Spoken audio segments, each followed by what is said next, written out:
Stand by to launch FanStream Sports. 3, 2, 1. Let's start. Hello, sports fans. Welcome to FanStream Sports. Nothing but pure sports. This is the JP Show. JP, it is so good to hear you back on the air. Stand by. Now, here's JP.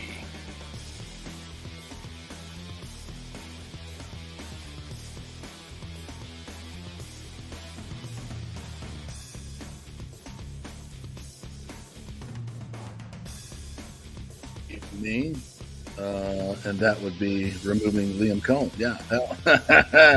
Guess what? JP's producing the show today, and away we go. We got lots to get to today, folks, and we got lots of Bucks to talk about. We always love that in the non-football season. Liam Cohen spoke to the media yesterday. Scott Reynolds will join us at 10:30. We'll also play some snippets from the Liam Cohen press conference here in our first segment, so we'll get to the Bucks in short order. Of course, the Rays had another huge win last night, 8-2. Getting all these guys back, and Johnny DeLuca. Are you kidding me?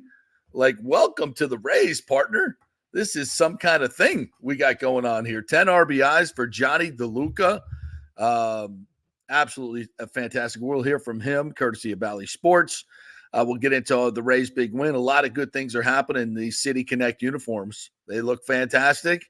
And they got some magic to them. Ain't no doubt about it. So we'll get into that as well. There are a couple stadium notes. We're going to get to another article in the Times dropped yesterday. And we got some really interesting conversations yesterday. And I want to make sure all of you know that we are very pro-Rays and want a stadium built here. Just don't want to make the same mistakes that Miami has made, so we can have some long-term baseball here. So don't worry, folks. It's the sky is not falling when it comes to the stadium. If this one doesn't go through, and it should not, we'll get one done the right way, hopefully. So we'll get into a little bit of that. The Pacers get screwed last night big time. Hockey is back for the second round. Interesting how it's so hard for these teams to repeat, right? Yeah. Once again, the Golden Knights are out now. Dallas wins last night, or this week. So very interesting to see and underscore how hard it is to stay at the top in the NHL. So we'll get to all that stuff. And, of course, you guys can jump in the comments each and every moment that you like. Good morning to you, Nathan Elliott. Glad to see you. And we'll get to all those stuff. Chris Lugo is going to join us at 11:45. And my good friend Evan L. Bushman will join us at 11:15. He has a great Rays podcast. We want to get him a little bit more involved in during this Rays season, so we can get a lot of different voices on here vis-a-vis the Rays. So sit back, relax. We got a ton of good Tampa Bay sports-centric talk coming your way as we dive into it today. We really appreciate you guys joining us. All right, let's get right into it. The Rays with a huge win last night. They're fourth in a row now, back to 500, 8-2. Johnny DeLuca, the first Rays player to get 10 RBIs in his first 4 games with the team, a 2-run single, little opposite field knock with 2 strikes, knocks in a couple, loved the approach there, and then a bomb of a 2-run homer. And, man, does he change this lineup in a hurry. And, of course, having Josh Lowe in there, who had a couple of hits, he's coming back from his old bleak strain, that completely changes this lineup. And that's why, I mean, you get even Randy Arozarena, starting to see some better pitches to hit because of the guys that are in the lineup. He had a couple of hits and a couple of walks last night, or a double and a couple of walks last night. That's good when you see him walking. Harold Ramirez had a 4-hit game last night to tie his career high in an RBI and 3 runs last night. And so everything kind of falls into place when you have guys in place and the lineup gets thicker. You can't pitch around guys. Totally different look to this lineup, not only on the field with the Rays uniforms, but to the lineup itself. Tyler Alexander was good last night for 4 innings, not too shabby. So, and then Taj Bradley will be back soon. So what do you do with him in terms of starting pitching? I mean, they got to find some arms for the bullpen. Obviously, that is a huge need right now. And some of these guys that are coming back may fill those roles. The Rays have always done a great job of finding guys who can go to the bullpen, get them ready to face those. And oftentimes they become better pitchers because maybe they don't have the 3 and 4 pitches that you need to be a starting pitcher. Maybe they're just a 1-trick pony or a 2-trick pony, which you can make use of out of the bullpen with mixing and matching, as Kevin Cash and Snyder are so good at doing. So we'll see what that obviously as we move forward at the lineup and the offense can be fixed. And clearly in this 4-game streak with Johnny DeLuca in there, it looks a hell of a lot meatier and thicker. That bodes very, very well for this Rays team. So you look at some of the other weaknesses that still exist, and I would definitely put the bullpen at it. They're, just numerically, I think second to worst in the league, but that'll get better. That'll get better, especially as some of these arms return and they can, where they slot them is going to be interesting. But I certainly trust Kyle Snyder and Kevin Cash to find those spots. The thing is, you got to have the arms, right? You got to have the arms, and the Rays have the arms. Now, as they come back one by one, Shane Baz is also in his recovery mode right now, so we'll see where he's going to fit in. And frankly, Pete Fairbanks is going to come back. We know that, but these recurring nerve issues in his fingers scare me. I mean, can you really count on him as being your lockdown closer when it gets to money time and postseason times? At this point, not really. Not really. So how does this all work out? And what the hell happens to Jose Siri?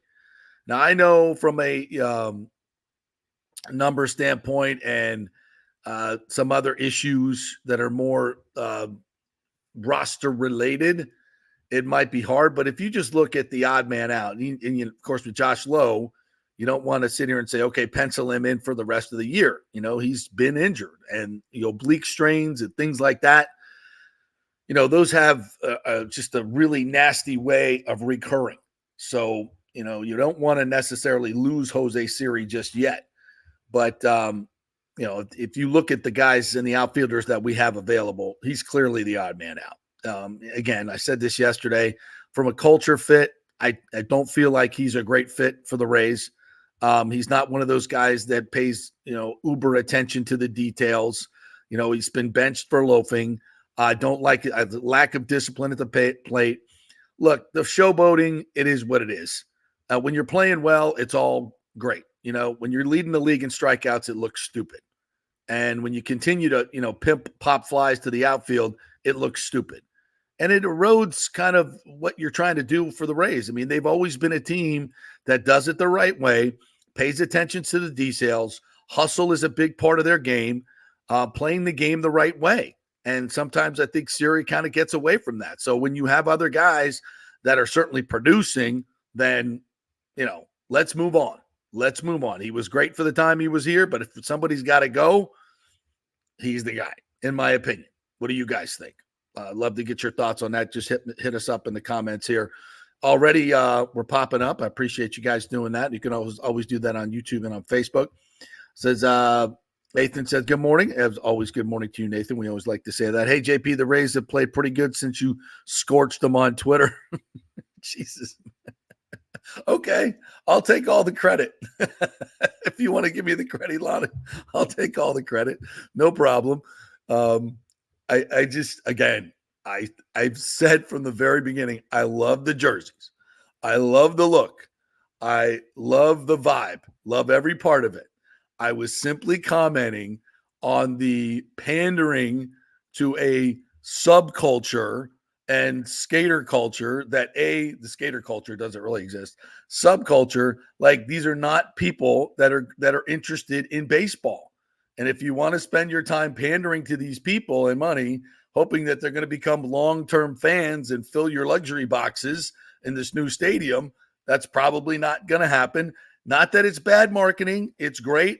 All that stuff. I was just simply commenting on the idea that we're going to appeal to this culture because subtext, nuanced, next level. I know what they're doing. They're trying to look inclusive and wonderful and embrace the St. Pete culture. And even though the owner has said time and time again, you're not a major league city and crapped on this city a gazillion times, refused to let Rick Kreisman redevelop the downtown, which would already be redeveloped with tens of thousands of great jobs and much better use of that land. Stu Sternberg has been the impediment to that. You think he cares about St. Petersburg and now suddenly he's embracing the subculture? Please, I'm just calling it out for what it is. It's a divert. Part of it is obviously they release them right as these votes are coming up. City Connect, right? We've been waiting a while, but while they're reaching around to your back pocket to take out $2.4 billion of what's the taxpayers' cost in this redevelopment, getting an incredible sweetheart real estate deal, all this stuff that we've talked about. We're not going to go into it, but that was my only point. Love the jerseys, love the branding, love it, love the fact they're winning and they're undefeated. Wasn't as many of you, I know some of it's easy to take pot shots, but when you actually listen to what I'm saying and listen to what I said, this is where I'm at on that. So I love the jerseys, love them all, great vibe, but just I understand what Stu's doing here. And I think you guys do too. But we don't want to talk about it. That's not fun to talk about, right? We don't want to talk about that. We want to talk about all the winning. So that's what we're doing. Let's talk about that. Just, want to make sure that, and if Lonnie, you want to give me the credit for sparking them to the Dubs, I'll take it. I'll take the heat. If we can get a 4-game win streak out of it, hell yeah, I'll take the heat. As Lonnie says, whatever it takes to get the damn team going. So thank you. I told you I take the heat, no problem. I've never seen a skateboard around town when I'm down there like ever. Neither have I. So we just, I'm not the only one pointing this out. And it's not that big a deal, folks. I'm just like, okay, call it what it was. Siri is gone, says Recon Scout. I think you are correct, sir. No reason for Siri to stay a day longer, says James. Regardless of Lowe's quads, I'm sure Rays can find an outfielder that can hit 200 and not lead the league in strikeouts.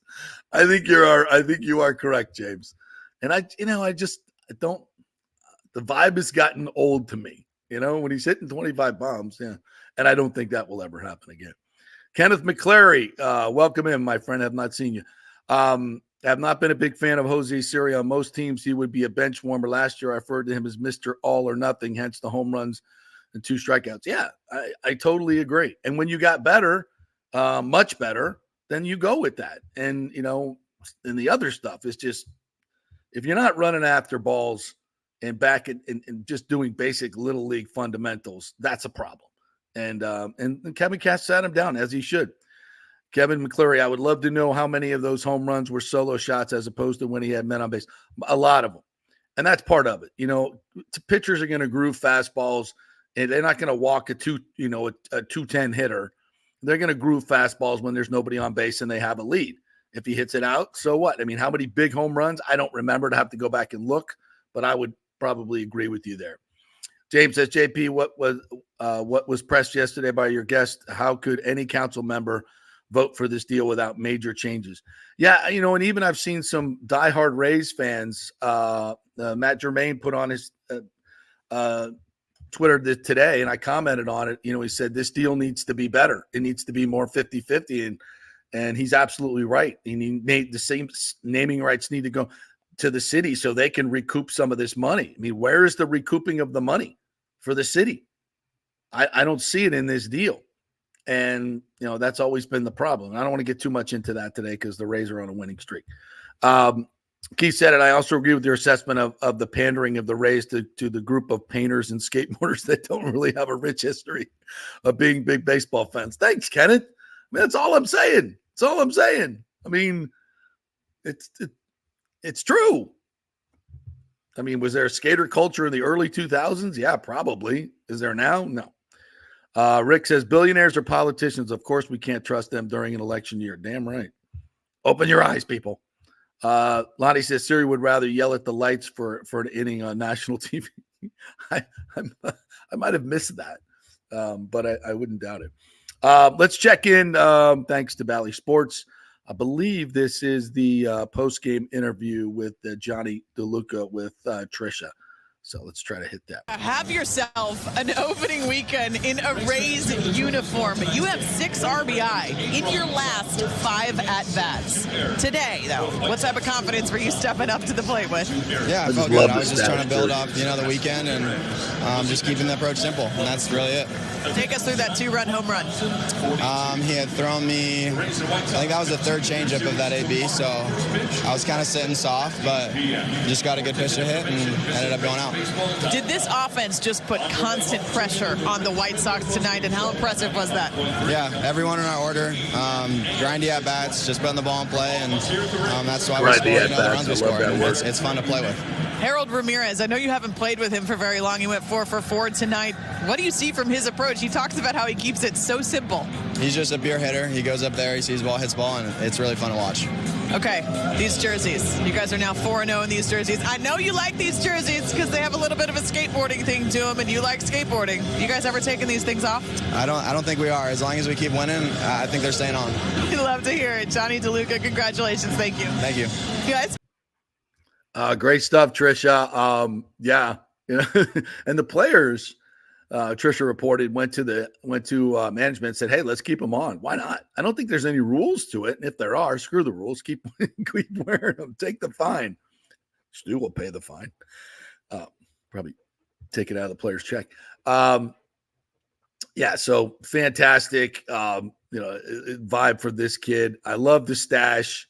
Recon Scout calls him Iceman. He's got a little Iceman vibe to him with the stash. Yeah, I like that. That could be a cool nickname for him in a lot of different ways. We'll see if that fits. Iceman. Yeah. He looks more like Goose, though, right? He looks more like Goose, right, than Iceman, because Iceman, it looks more like Goose. But Goose 8 is not a good nickname. Yeah, so I love his approach too, and he's sitting soft, waiting for that changeup, and the pitcher's going to come back with it when they have success, and you outthink them, you wave on it, and put a really, really good swing on that. His approach is fantastic. Now, teams are going to get the film on him, see where he's grooming it. He'll have to adjust, but right now he is flying, and boy, did this team need that in a big, big way. Let's see who else we got here. I think this is Josh Lowe with Bally Sports once again. In your return and your season debut with the Rays, did you feel pretty good out there? Yeah, I was just excited to be back on the field and just excited to contribute to a win today. Everything feel pretty normal from your hamstring to your oblique? Yeah, I got tired. Looked up in the third inning. I was like, man, this game's going on forever. But I felt good. Body felt good, and looking forward to getting another tomorrow. How about the guy in the locker to your right over here, Johnny DeLuca? He's had 6 RBI in his last 5 at-bats. How much of a spark plug has he been this opening weekend for him? I believe he's undefeated as a Ray, so that's yes, pretty cool. He's swinging the bat well. Even when I was with him in Durham, we were rehabbing, he looked great swinging the bat there too. So it's just cool to see him have some success early. I'm just going to keep building on it. You guys never want to take these City Connect jerseys off? I guess not. Let's just keep it going. A good night for the lineup overall. I mean, it seemed like productive at bat after productive at bat, kind of. Yeah. A lot of good quality at bats, I guess. We swung at good pitches, I think. Hit the ball hard for the most part too, and we just passed it along to the next guy. Really, nobody was trying to do too much, take the big swing, and we got guys on, and I think we ran the bases pretty well, and caused some havoc out there, and did our thing. And obviously, the White Sox, not the best team in the league, but you take it where you can get it. And it just, when your pitchers aren't able to pitch around certain guys, it just changes the whole dynamic. And when you put 2 bats in there, especially, one switch hitter and left side, it totally changes the whole deal. This is something that the Rays have desperately needed. Now, as I said, get the bullpen figured out. Starting pitching has been good. But this offense has to be consistent. It's got to be consistent against good pitchers. So that is yet to be seen. All right, let's hear from Kevin Cash. What do you have With to the say? offense seemed like there was just Courtesy of constant Bally pressure Sports, from thank the you. lineup tonight. What were you seeing from the at-bats that you liked? Well, I mean, a lot of good at-bats. I mean, we had, it was nice to have Josh back. He was kind of right in the middle of some things, single, double early on. But Harold had some big at-bats. Randy with the double. I mean, so many guys. When what do we have, 13, 14 hits? A lot of people are going to contribute, and glad that we did. I mean, we were able to get an early run and then separate the game, probably highlighted by Johnny DeLuca. Seems like we've been talking about DeLuca all weekend, but 6 RBI in his last 5 at bats. I mean, just what can you say about the spark plug he is? It's pretty impressive. I mean, the home run was impressive. I like the 2-strike shot to right, ground ball through to right was, just as benefiting for us. And Harold Ramirez, he went 4 for 4. Johnny was just talking about how he's impressed by his simplistic approach. What do you see from him? It is pretty simplistic approach. I think it's a very much see ball, hit the ball. Harold doesn't overthink too much when he's at the plate, and maybe it's a sign of a good hitter getting hot. Say, what can a night like this do for Harold? Just maybe hasn't been the start that he was hoping for. Personally. Yeah, I think hopefully a lot. I mean, we want a lot of these guys to feel good in the batter's box, feel good about themselves. And, I mean, Harold, he 2 soft hit balls and 2 balls he's squared up really, really well. So encouraged by that. So you guys broke it open, but Erasmo kind of settled that game down a little bit when he came in. Erasmo did a tremendous job. Yeah, I mean, to come right through the 2, 3, 4 of their lineup and get 3 fly balls on 6 pitches was pretty huge, and it allowed him to go a little deeper than maybe we had originally thought. Anything else? You set up. Awesome. Yeah, I mean, he looked great in spring training. We were really happy about him in spring, and through strikes. In that situation, you want to throw a lot of strikes. He threw a lot of strikes, landed his breaking ball. And those changeups that, from the side, they looked like he was turning them over. They were pretty tough. I'm in the clubhouse right now petitioning MLB for these to be your jerseys every day. Probably. Yeah. I'm guessing we'll wear them again. And that's not my call, but I'm sure somebody will say it. Yeah. You better not take them off. Trust me, the people love them. Yeah, and great to see the Rays out of last place. You saw the standings there now back to 500. Toronto beneath them. Still 6 games back, not like you're counting games, but because you got the Yankees coming up soon anyway. But this team desperately needed to get on a roll and feeling some confidence. The absolute bottom getting swept by the White Sox. So you want to come back and sweep them, but you're well on your way to doing so. Get it done. Get it done. And I'm sure we'll see the City Connects again tonight. And the Rays will keep it going.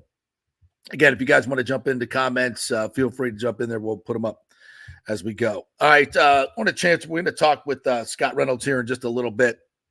Liam Cohen spoke and all the offensive coaches spoke yesterday. Scott was there for that. So we'll hear from him. Some of the highlights here coming up. Just some of the things I watched the Liam Cohen one. And first of all, just love his demeanor. Not, I'm not saying I love Dave Canales. He was super fun and super positive.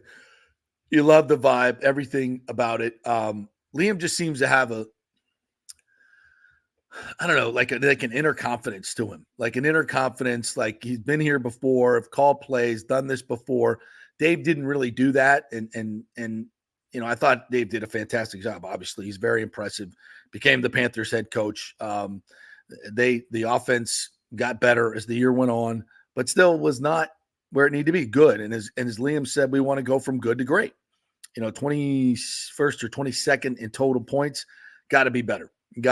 And I think this continuity with the players, obviously it's a new system, so they're learning it, and great attendance. Mike Evans is out there.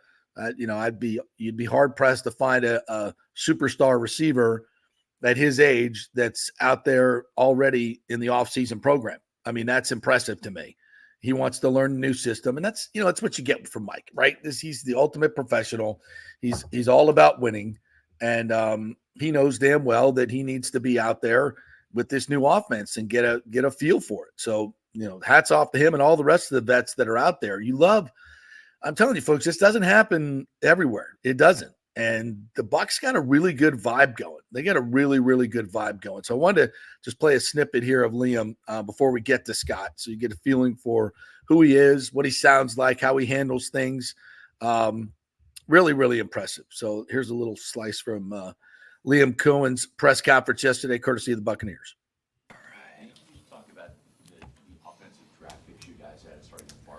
Question from Scott about the draft. The offensive was a huge get for us. We were Jason had mentioned, we were hoping that he would fall to us, and we feel really lucky to get him. Just has a ton of diversity to his game. He's played all three real positions in terms of the center, guard, and the tackle position for us. For Duke, excuse me. And then for us, it's like, hey, okay, we just give him competition at multiple spots and see what happens.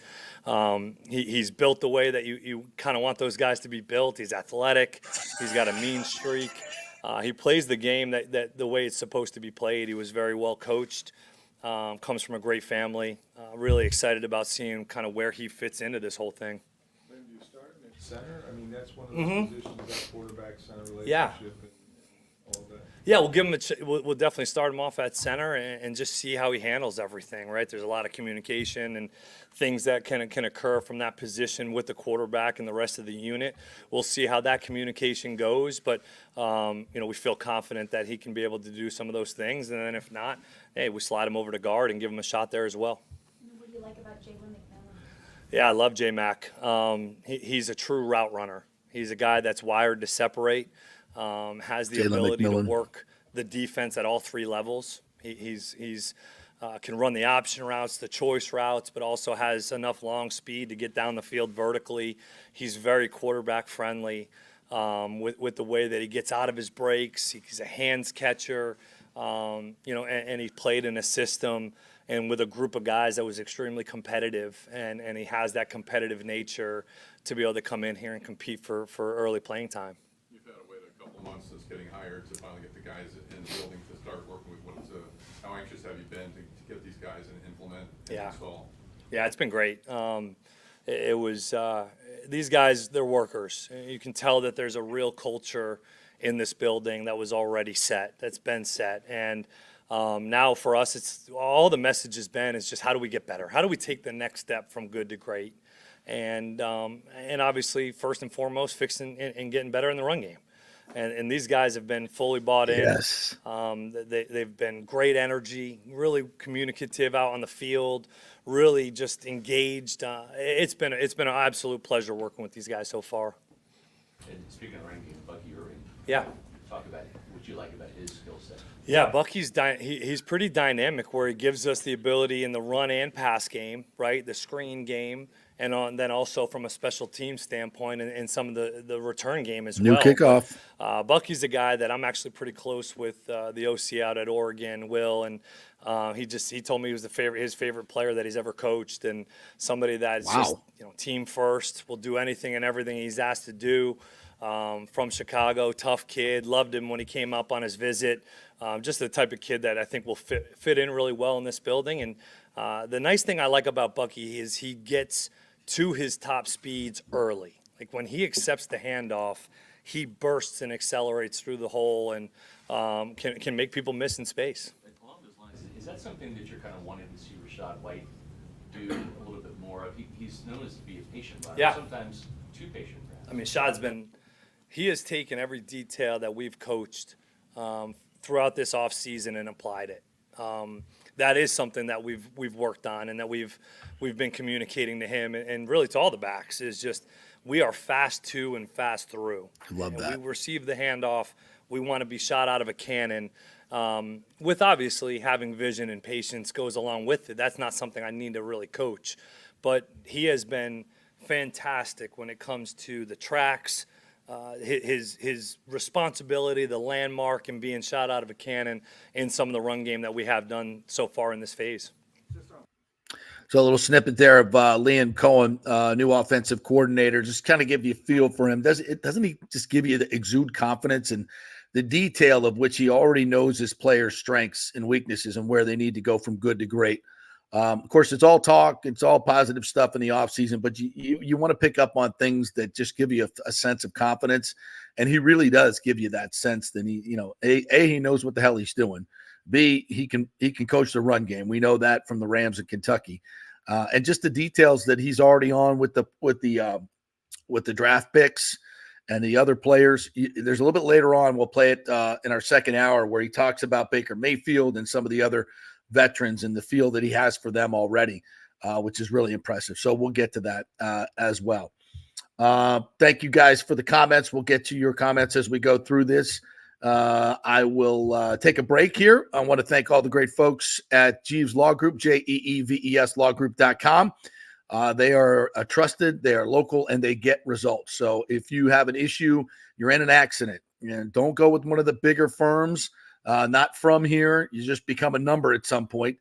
These are folks that live here, contribute to our local economy and our local charities, and they do a hell of a job. It's the Jeeves Law Group, JEEVES lawgroup.com. And, of course, we're brought to you by the great folks at Hydrate Heroes. We had a great hero yesterday, if you missed that, doing some great works for our veteran families. We appreciate them.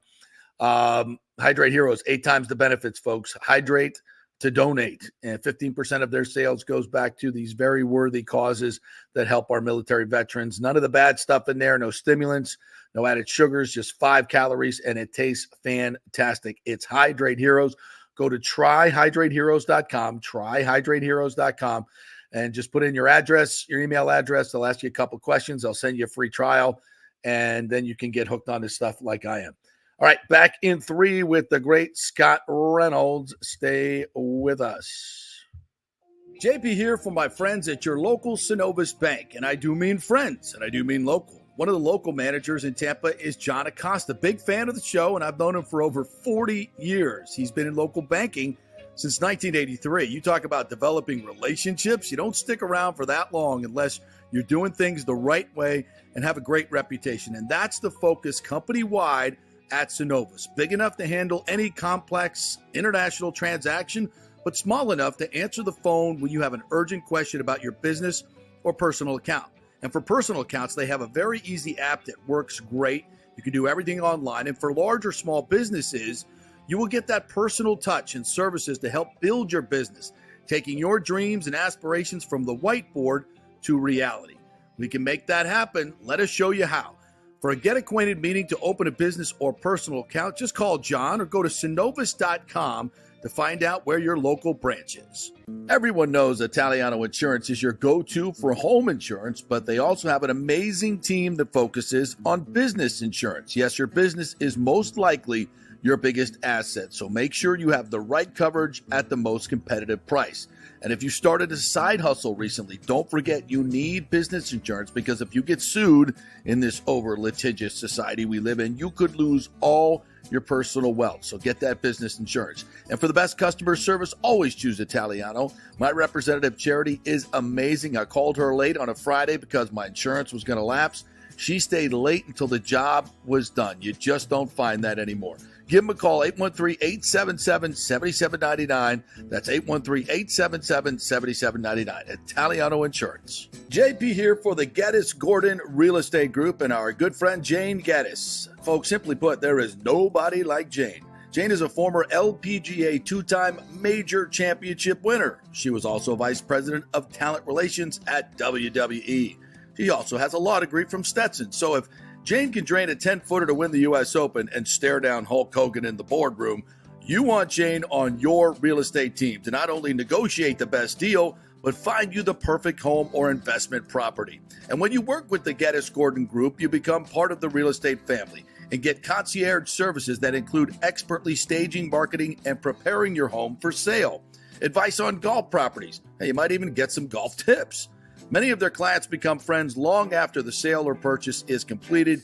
It's all part of the deal. So if you're looking for that perfect home or investment property or try to get top dollar for your home, go with Jane Geddes and the Geddes Gordon Group, because there's nobody like Jane. Call 813-485-6808 or go to GeddesGordon.kw.com. That's GEDDES Gordon.kw.com. or call 813-485-6808. With over 34 years of producing small and large events, Extravaganza Productions is truly a Tampa treasure when it comes to creating some of the very best events in Tampa and all across the United States.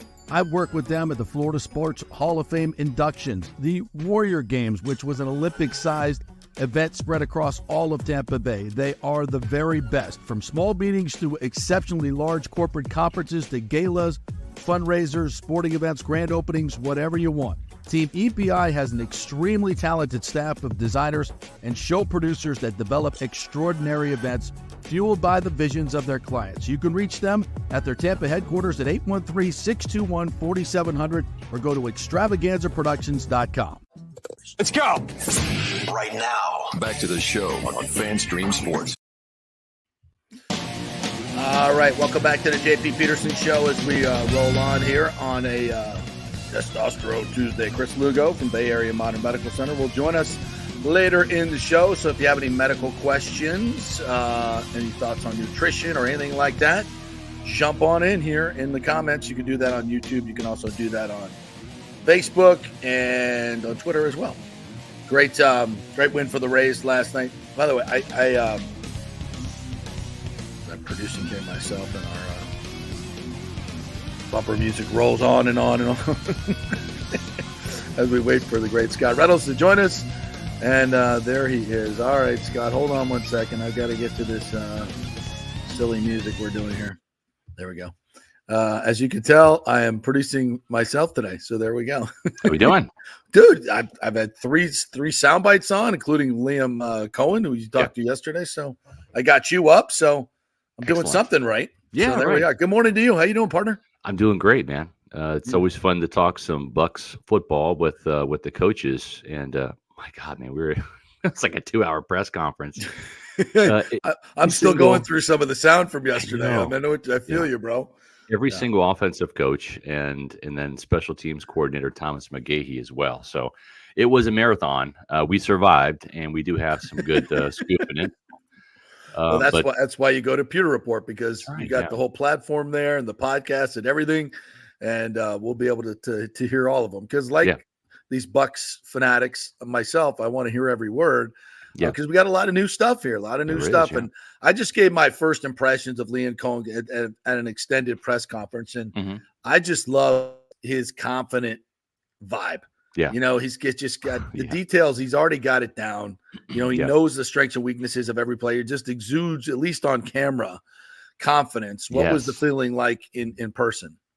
As much as we love Dave Canales, and we love him because he was such a great communicator. He did such a great job in those press conferences, breaking it down for the media, like what he was doing, the thought process, everything, right? And it was those press conferences last year were really educational, and just a huge cry, a far cry from what Byron Leftwich, would say with his, that's fantasy football. Just he came across like an idiot, to be honest, and it's no wonder very patronizing. Patronizing. Very patronizing, and it's no wonder he doesn't have a job in football anymore. He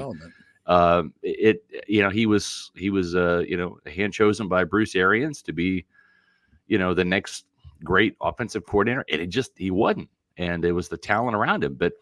But such a huge departure from that last year with Canales, and I tell you what, Liam Cohen has got the same type of communication ability, comes across really transparent and very educational during his press conferences. And so you can only imagine if he's breaking it down like this for the media, what the players are getting in these meetings, right? I mean, the attention to detail that they're getting is just next level.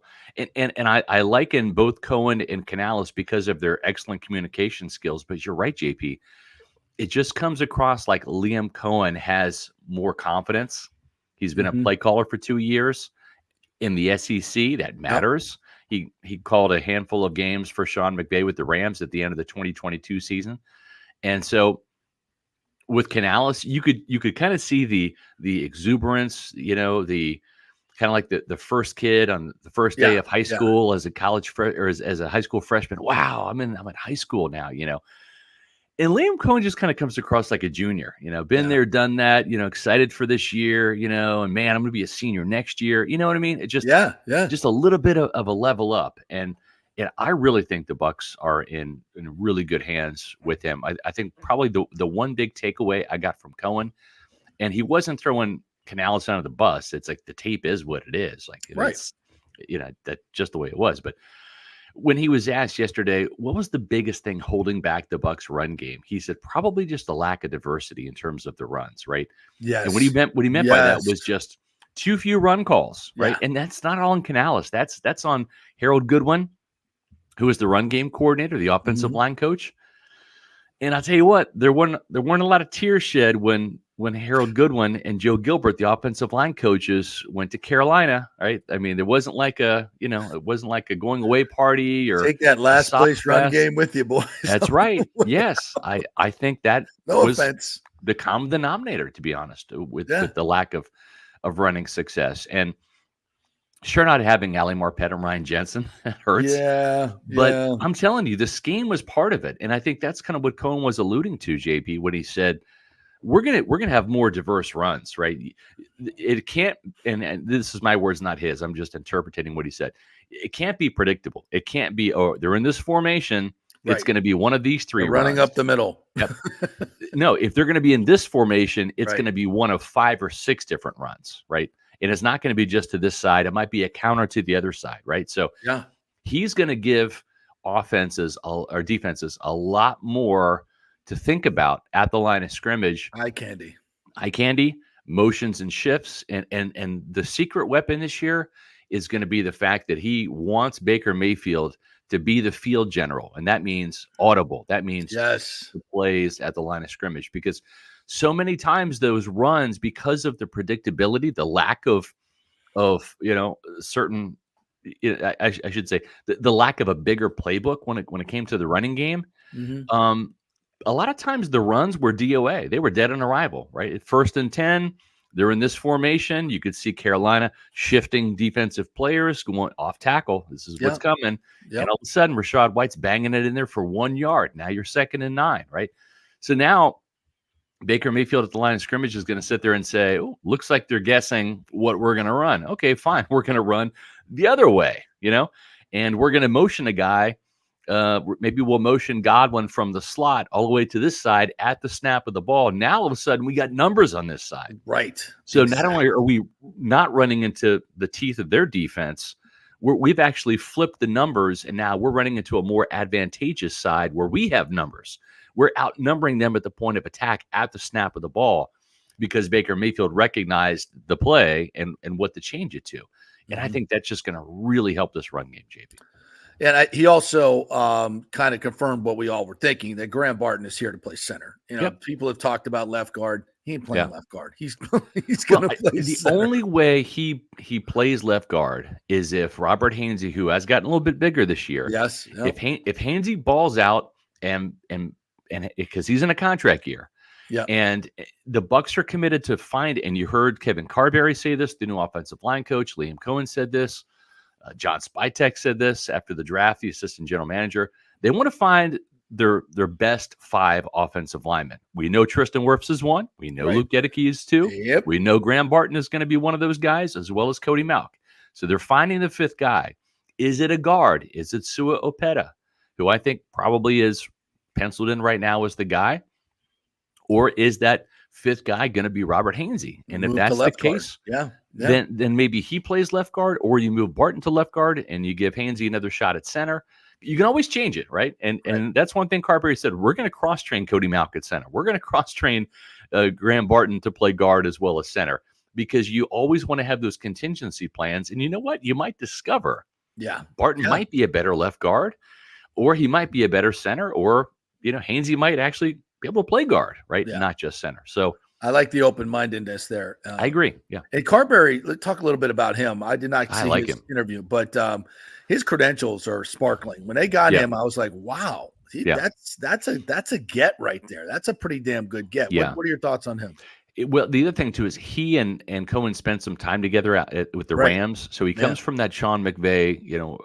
And listen, the Rams are known for passing, right? Puka Nacua, Cooper Kupp, Jared Goff, Todd Gurley Matthew ran the ball Stafford. pretty good. Todd Gurley ran the ball pretty good. Kyron Williams was a 1,000-yard back and a Pro Bowler last year with the Rams, so they can run the ball. And you and I both have said, I love running into like the lighter boxes with the 3-by-1 concept, which is 3 wide receivers on one side, the tight end split out, and all of a sudden you're facing a nickel or dime defense. And if you've got a tight end out there, not at the line of scrimmage, but flanked out by himself, right?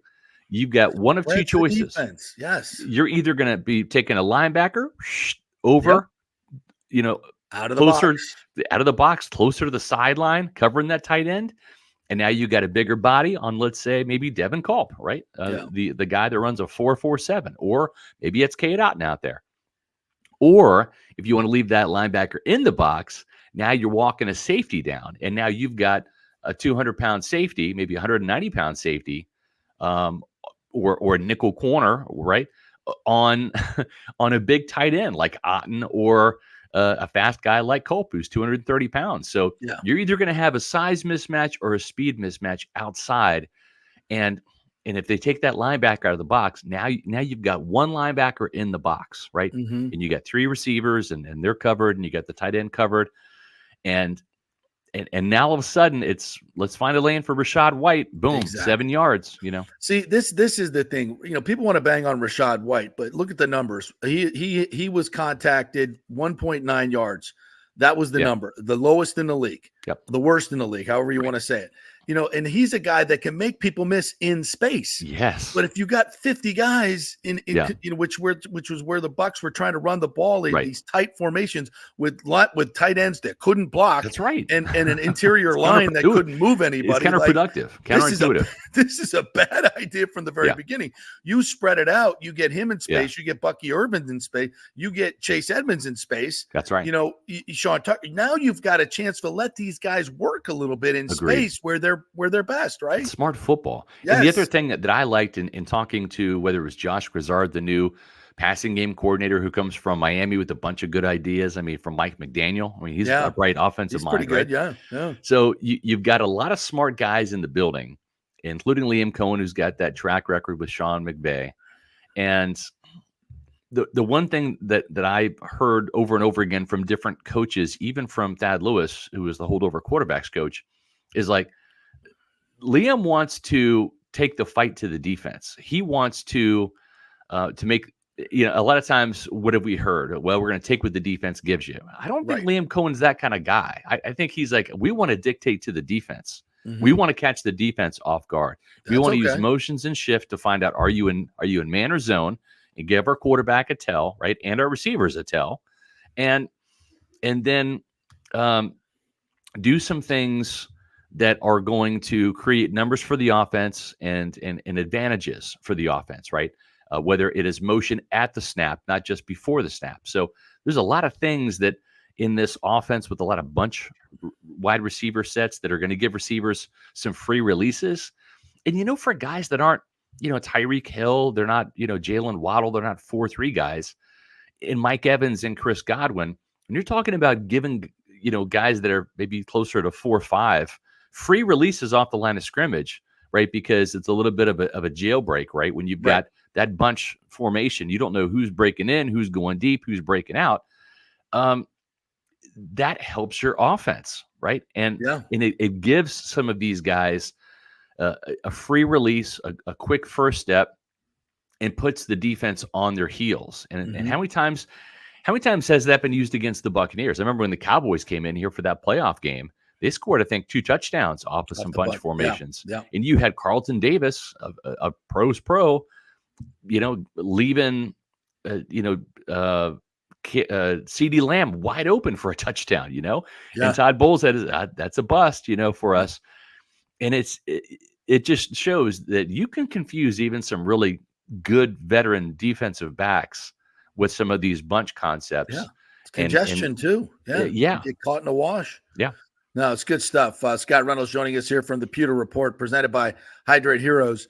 There were some other young, you talked about the special teams, which I think is a place where the Bucs can vastly improve. And you've got the new kickoff return, which is interesting. And I heard Liam mention Bucky Irving for that. Talk a little bit about special teams.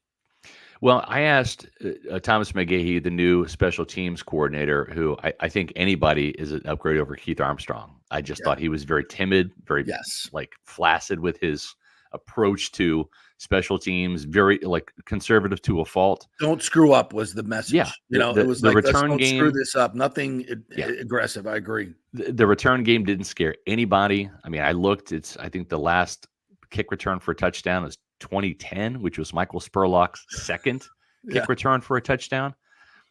They've had, I believe, 3 Four in their team history.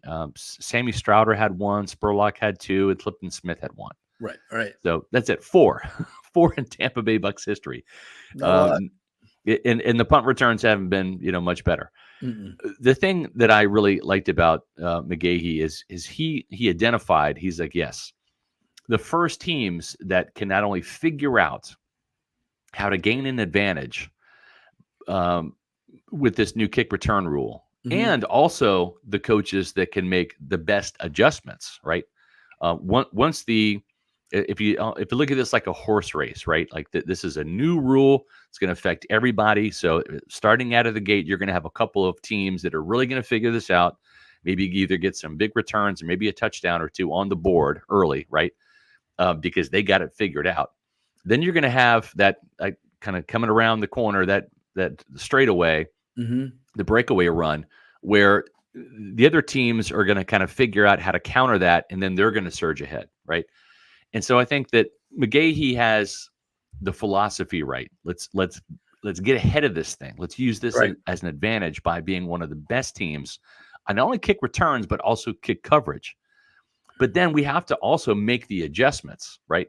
When they figure out what we're doing, or we see what other teams are doing better than us, we got to adjust, right, and switch it up. And then it comes down to the execution. What are the Bucs' plans with this? Because this is really, and I think McGahee has the right approach. This is not a kickoff return anymore. This is an offensive play. Yeah. And he said that this is an offensive play and it's a defensive play.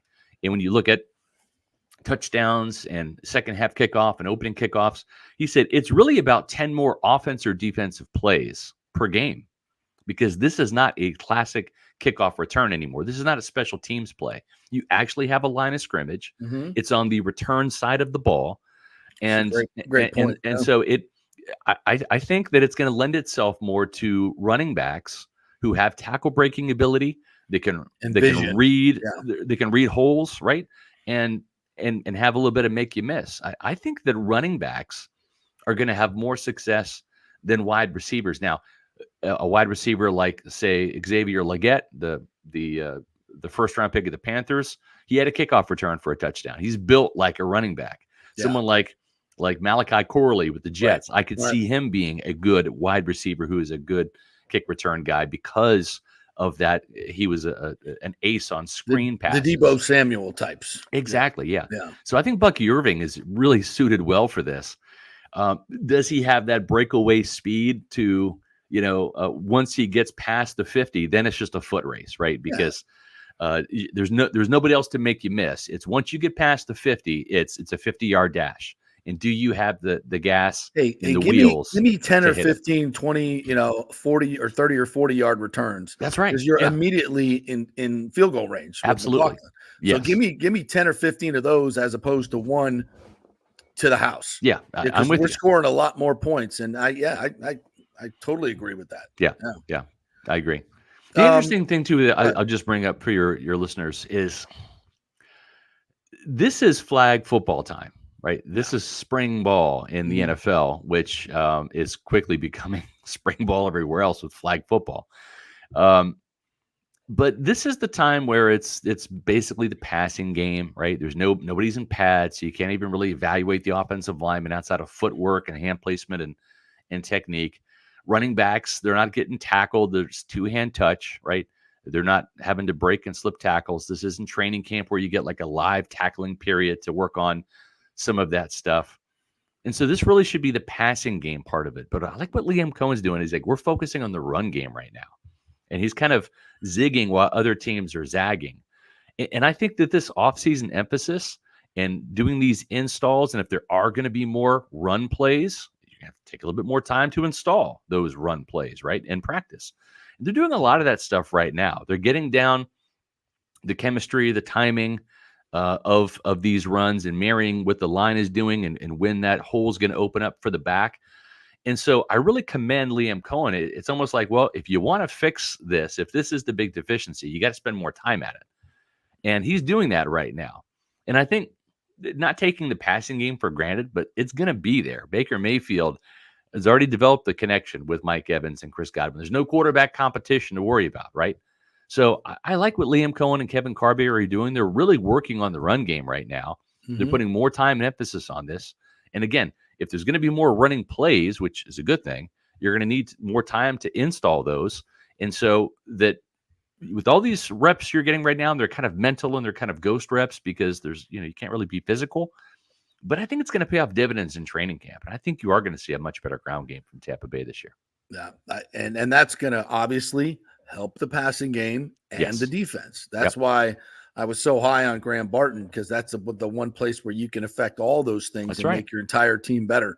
Yeah. And the defense, I mean, we talked about this last week, those defensive coaches, but as I was perusing the depth chart the other night, I was like, man, this secondary is going to be completely different. It's going to be, it's got some high quality players that really fit the bowl system. I love Tyke Smith and how I think he's kind of that Swiss Army knife stud that's going to, a lot like Izzy. And I thought Izzy, and I don't forget about him. I thought he played great football last year. I think he's a really solid tackler.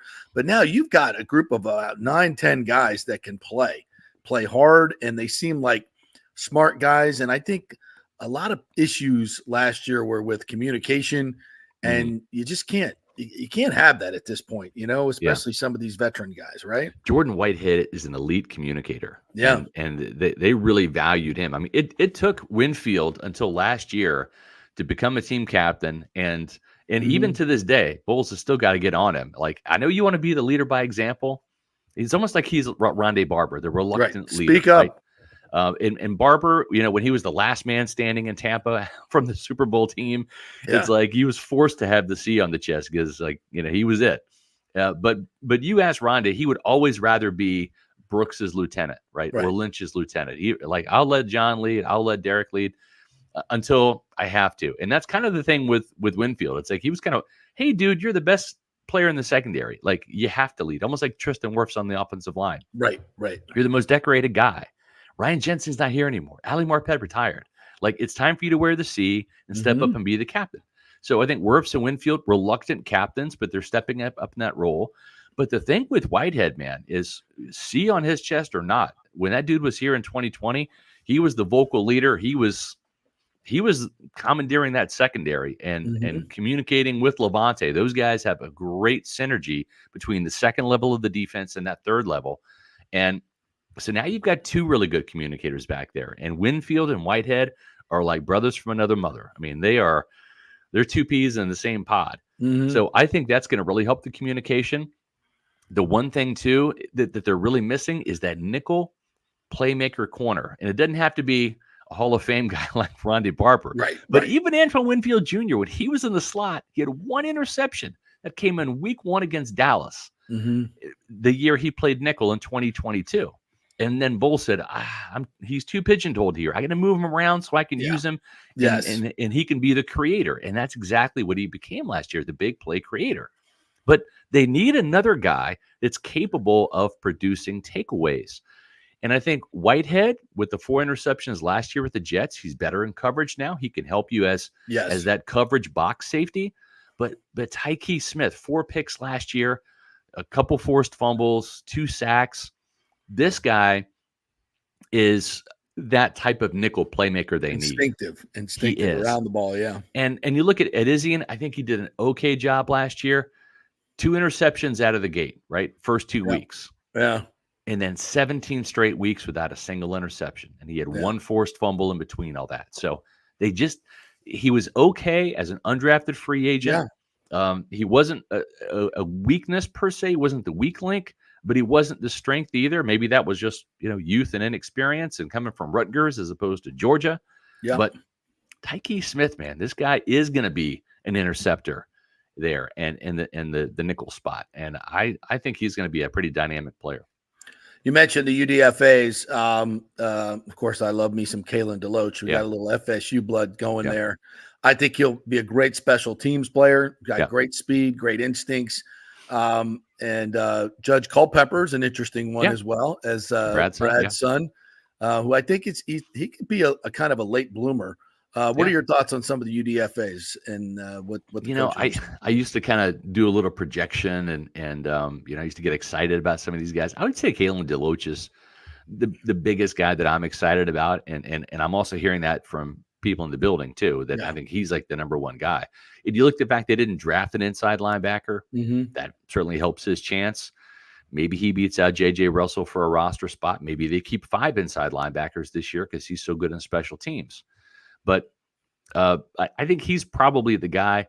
A lot of times the guys that I look at from film or statistics, they don't necessarily shine during the rookie minicamp or in training camp, and they don't make the team. Izzian was a guy last year I was a little excited about, but a guy like Marquise Watts just kind of like came out of nowhere to make the team.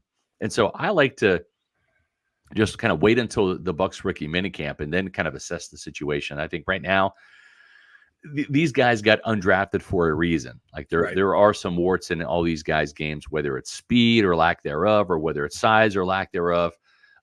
Maybe they did that at a small school, and this is a really big jump to the NFL. We'll wait and see. But the one thing I will say is when you've got 3 really good draft classes, and we'll see how many starters emerge from this year's draft class. I think right now you're looking certainly at Graham Barton as a starter. Chris Braswell will probably have starter snaps, whether he is the number 1 guy on opening day or whether he is a guy that emerges later in the season like Yaya Diaby. We'll see, but he will be in the rotation. You are going to see him. You will feel his presence out there at outside linebacker. Jalen McMillan very well could be that wide receiver 3, which is a starter in Liam Cohen's 3 receivers offense. Tyke Smith could win that nickel job. So 4 potential starters from this year's draft class. And guess what? The last 2 draft classes have produced 8 starters. So the problem is for these undrafted free agents is the Bucs have hit on a lot of these drafts the last 3 years, and they found starters. And the other guys that they drafted, by the way, they're still on the team. Servassier Dennis, the Payne Durhams, right? Those kind of guys.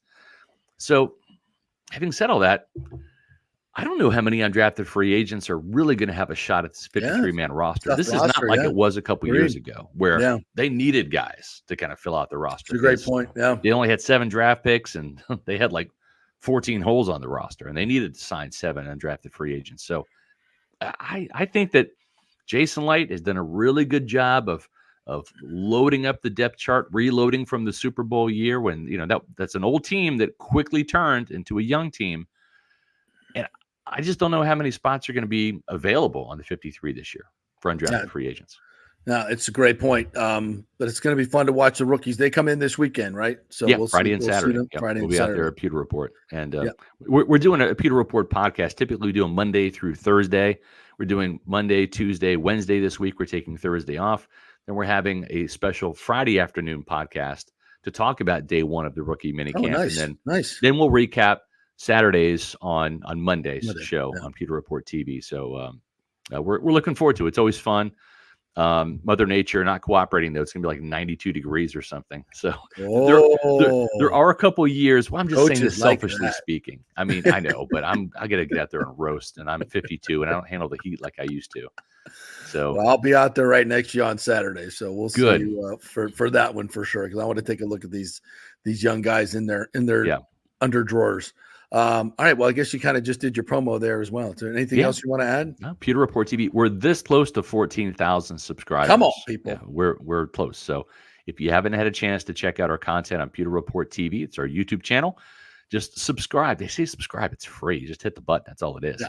And then you can join the 13,930 the 14 Pewter people. Soon to be. Almost 14,000. Yeah, we're getting close. So we could use your help. And you can also follow all the minicamp action this weekend and all of our great content leading up to that on pewterreport.com, the mothership, and on X, Facebook, and Instagram at Pewter Report. Best in the business, Scotty. Thanks so much, man. Really appreciate you as always. JP. We'll see you Friday. See you Friday. Thanks. Or Saturday for sure. Yep. No doubt. Sounds good. Thanks, buddy. All right. Great stuff there. I just love talking football with Scott Reynolds. It's just like we could do that all freaking day. So yeah, thank you so much for that. Any comments, jump in there. We'll hit them when we come back. We'll hear a little bit more Liam Cohen as well. We got Evan L. Bushman coming up. He's got a great Braves podcast. We'll get his voice on here, get his thoughts on what the Braves are doing. So quick break. We'll come back. We're presented by the great folks at Hydrate Heroes. Enjoying my elderberry watermelon flavor here today. Very, very good. So get a free sample. 3 free samples. We'll send you 3 packs in the mail. Go to tryhydrateheroes.com. That's HEROES.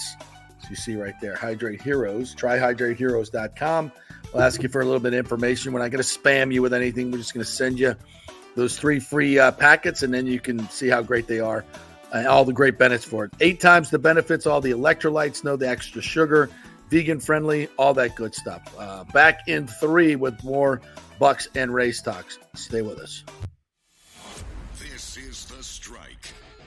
102.5 WHPT, HD2 Sarasota, Tampa, St. Pete. JP here for my friends at your local Synovus Bank, and I do mean friends, and I do mean local. One of the local managers in Tampa is John Acosta, big fan of the show, and I've known him for over 40 years. He's been in local banking since 1983. You talk about developing relationships. You don't stick around for that long unless you're doing things the right way and have a great reputation, and that's the focus company-wide at Synovus. Big enough to handle any complex international transaction, but small enough to answer the phone when you have an urgent question about your business or personal account. And for personal accounts, they have a very easy app that works great.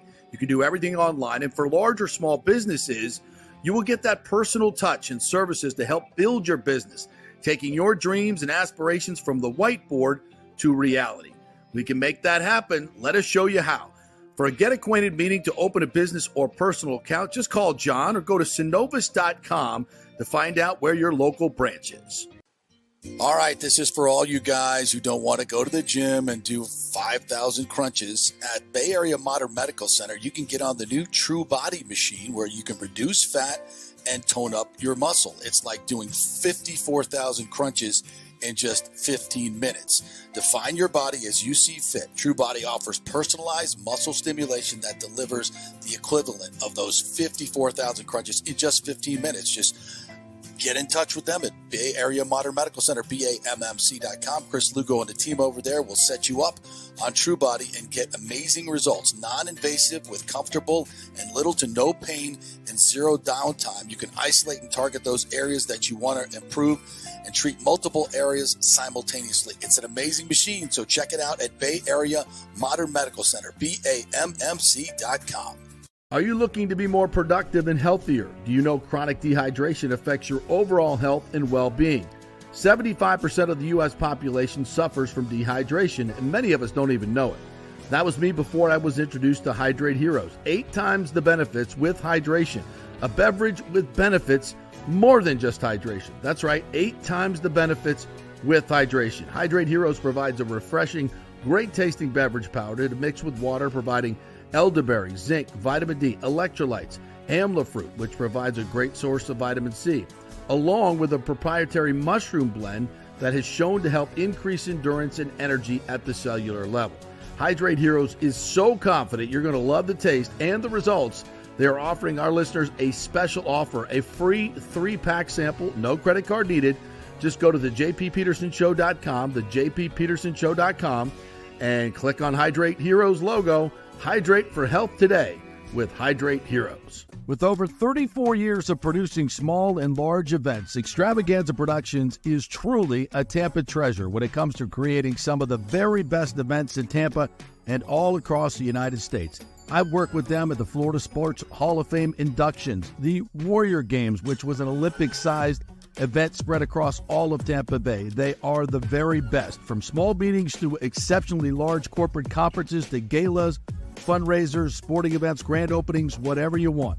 Team EPI has an extremely talented staff of designers and show producers that develop extraordinary events fueled by the visions of their clients. You can reach them at their Tampa headquarters at 813-621-4700 or go to extravaganzaproductions.com. Let's go. Right now, back to the show on FanStream Sports. All right, welcome back to the JP Peterson Show, brought to you by the great folks at the Gold and Diamond Source. And it's Mother's Day coming up, guys. Don't screw this up, whether it's a wife or your mom or both. So many reasons to head on into the Gold and Diamond Store. Stop by now through May 9th and enter to win a spa getaway. That's what they want to do. They want a spa getaway. They don't want to hang out with you and the kids. They want to get away Get him the spot. Get away. Right, Ashley? Yes. Correct. She said yes. The Golden Diamond Source Mother's Day collection has the perfect gift for the one person. They love you and the kids, just not on Mother's Day. Who's always been there for you. That's the mom. There's no chance you leave without finding what you need at the greatest and largest selection in the country at the Golden Diamond Source. Come and shop with Golden Diamond Source because they're incredible customer service, no sales pressure, no intimidation. And the Golden Diamond Source has plenty of options to accommodate any budget. The Emily collection is affordable gold and diamond jewelry you won't find anywhere else. Interest-free financing. How about that? Up to 5 years, a layaway program, and of course the diamond savings account where your diamond never loses its value. Online only deal. Get 15% off the May birthstone, which is the emerald. The Golden Diamond Source has been your trusted jeweler for over 40 years. So get on in there, keep it local, and tell them JP sent you. All right, I want to get to the comments here on the Scott Reynolds chatting. This is Xi Jinping, which of course we love having the chairman in. I really like the Bucky pick. I think he is going to be perfect for the new kickoff format. He can learn to block like Dunn used to, attack the knees. He will be electric, the work done type. When I watch him on tape, I think not as quick as maybe work done, who was elite quick in the hole. But tough runner. I just think he's got a great options in space, and that's where they're gonna use him. You can tell. James says Canales was learning on the job, which ultimately hurt the offense. Liam knows what he wants. Sure, he will learn more, but he comes with an actual offense. Yeah, this is a great point. And Dave Canales was actually very candid about this, at times last year, which I really appreciate. And he said there were just points where you're just learning on the job. It's part of it. Yeah, he did a good job, but we're going from good to great, and I like that. Rick says, I can already hear JP screaming, run the jet sweep, because you can't run the jet sweep without JP. That's right. I'm a very big proponent of it. The Rams, which the Rams use a lot. So, yeah, it's a great change of direction, change of motion play, gives you the eye candy. Canales ran it a little bit. I think you can use it a lot more. And it's not just a jet sweep. It's just the misdirection can be in a lot of different ways. And if you look at that Rams running game, there's a lot of that in there. All right, we're going to get back to the Rays here in just a little bit. Don't know if you saw I was watching the NBA games last night, had a little pizza money riding on it. The Pacers really had a golden opportunity to win that game last night. Halliburton was freaking awful. I counted on him to score some points, did not. But the calls at the end of the game, I don't know if you guys saw this, but it was kind of like with the Lightning. When it gets to the playoffs, let the players decide the game with these huge calls. The goalie interference calls, again, we've talked ad nauseum about them. In my mind, in that game 5, the officials decided that game, not the players. When you have infractions that are technically infractions, I get it in some ways, but they lead to such a huge advantage for the team or not. Then, there was a moving pick call with the game on the line last night where I think it was McGee comes in and gets a pick, and DiVincenzo just sells it like a Broadway actor. Stan Van Gundy was very accurate in saying we have a lot of great actors in New York, and DiVincenzo just put them all to shame. He totally sells the call. You can't make that call right there, and it leaves him wide open for a 3, which he's been hitting all game long. It's a terrible decision by DiVincenzo to go to the ground. His coach even admonished him for it. Thibodeau did.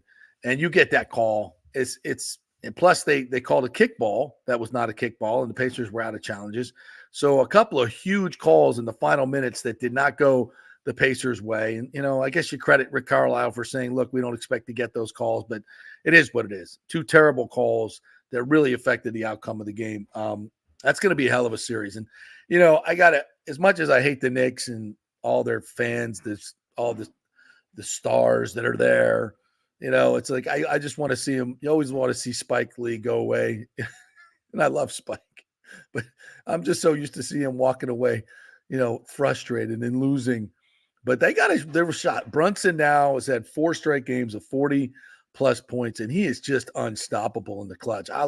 I really enjoy watching him play. And the way he sets guys up and his ability to get open and get shots is just uncanny. He joins the logo, Jerry West, who had 6 straight 40-point games. And then Jerry West, Jordan had 4 in a row. Bernard King had 4 in a row.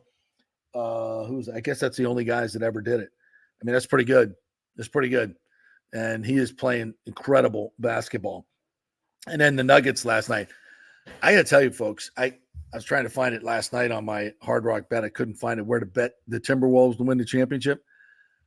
If Anthony Edwards is healthy and he kind of tweaked his shoulder last night, I don't see anybody beating these guys. Their defense is just off the charts. I mean, they're shutting down the Nuggets. Paul Murray was so frustrated last night. He's throwing heat packs on the court. That's how frustrated he was. That's unbelievable. I mean, they have really turned this into a brawl. And right now, the Nuggets aren't winning. And I don't think they have any answers. And if you can beat the Nuggets, who can't you beat? So I don't know what the Timberwolves price is right now to win it all. But as soon as this show is over, I'm laying down some pizza money on that. Absolutely 100%. All right. I want to welcome in our good friend, Evan, the El Bushman, who has a great Rays podcast. Nice background there, partner. How are you? Thanks, man. I'm good. How you been? I'm good. I've just been, listening to your pod, and I'm like, these, you guys got great takes on the Rays, and it's Rays season now, baby. The Lightning are done. The Bucks are, well, it's always Bucks season, right? But I want to get your take on this team, which has been, you want to talk about up and down, getting swept by the White Sox, and now coming back with a 4-game winning streak, and they're getting their guys back, and obviously DeLuca, who they'd hoped to have from the beginning, has been an absolute godsend. What are your thoughts? Yeah, we talked about this last night on my pod, the Rays Rewind podcast, courtesy of Sick Media. So go check it out on YouTube. And I was also on Peter Blake's show last night talking about this too as well. It's been awesome, man. Whatever the Rays know that we don't know when it comes to trades and getting guys that can immediately make an impact, DeLuca has been that guy, man. He came in this past weekend, has 10 RBIs already. He had a 2-run homer last night, and I think he's really injected that offense of a much needed spark in the offense, because right now they're rolling right now. I mean, the series against the Mets it was nothing short of what we've been wanting to see in this team for the past month and a half or so. And I think with the guys that are coming back from injuries and the much needed jolt in the offense and the bullpen actually holding on to win games for the team, it's now like, okay, this team is almost turning the corner. Mm-hmm. We're almost there. So once we get a lot more guys coming back, obviously Josh Lowe came back. He had 2 hits yesterday. Taj Bradley is going to be activated today. So the reinforcements are coming back, and hopefully that turn the page moment can happen. I mean, we talked about this last night on my show. It's like we're almost there. I mean, we are playing the White Sox, who we should, exact revenge on for sweeping us a couple of weeks ago. Yes. So you take care of business against the White Sox, and then you're rolling into the New York Yankees series this weekend on a 6-game, win streak right now. So it's looking, and it's got to be the uniforms. I mean, let's just. Hey, I tell you what, I know you were kind of making fun of the prices about overpriced merch, but I paid some overpriced money to get one of those City Connect you're jerseys. A big baller, man. You're a big sales guy. I don't have that kind of quiche. Come on, man. I did pony out the cash to get a City Connect jersey on Friday, and I got to tell you, JP, how much was the jersey? I'm not going to tell you. It was enough. It was enough money, but like enough to pay for the new stadium. Hey, maybe we'll see. But they're pretty sweet, man. And if nice. They keep rolling with the uniforms, which the guys had said, look, we're gonna keep rolling with them. Even though we already pushed those dates, we're gonna keep rolling with these. Look, why mess with a win streak, man? If the City Connects are helping you out and guys are coming up, I helping wouldn't even you out. wash them. Yeah, I wouldn't. They might not. But yeah, they're looking pretty sweet. So I mean, the guys, whoever put the concept together, did a pretty bang up job. They're looking. No, I love the look. It looks absolutely fantastic, and the players love them too, and they're the ones who said we want to keep wearing them. So Cash last night was like, I don't make those decisions, but you guys want to wear them. Sounds good to me. I think it's one of those things where, and my co-host and I, Drew, who came up with the standing ovation idea last week, which kind of took social media by storm, is this team really needed kind of like a boost of energy and a boost of confidence. Was great. That was awesome. Because for a while there, I mean, JP, you could probably agree with this. This team kind of looked slow, sluggish, not wanting to be there, just not having fun. And then no emotion, no nothing. yeah, and no juice. So you come out with the City Connect jerseys that look sweet. Everybody's behind them. They love them. And then the standing ovation idea for Randy Arozarena, who hits a home run on Friday night, hits a game-tying home run on Sunday night. So I think that burst of funness and energy is starting to come back with this team, because we've known this team for a while where they love to have fun. They love to have, the big burst of energy. So I think it's starting to come back. So when we say the stars align, the stars are starting to align with the team.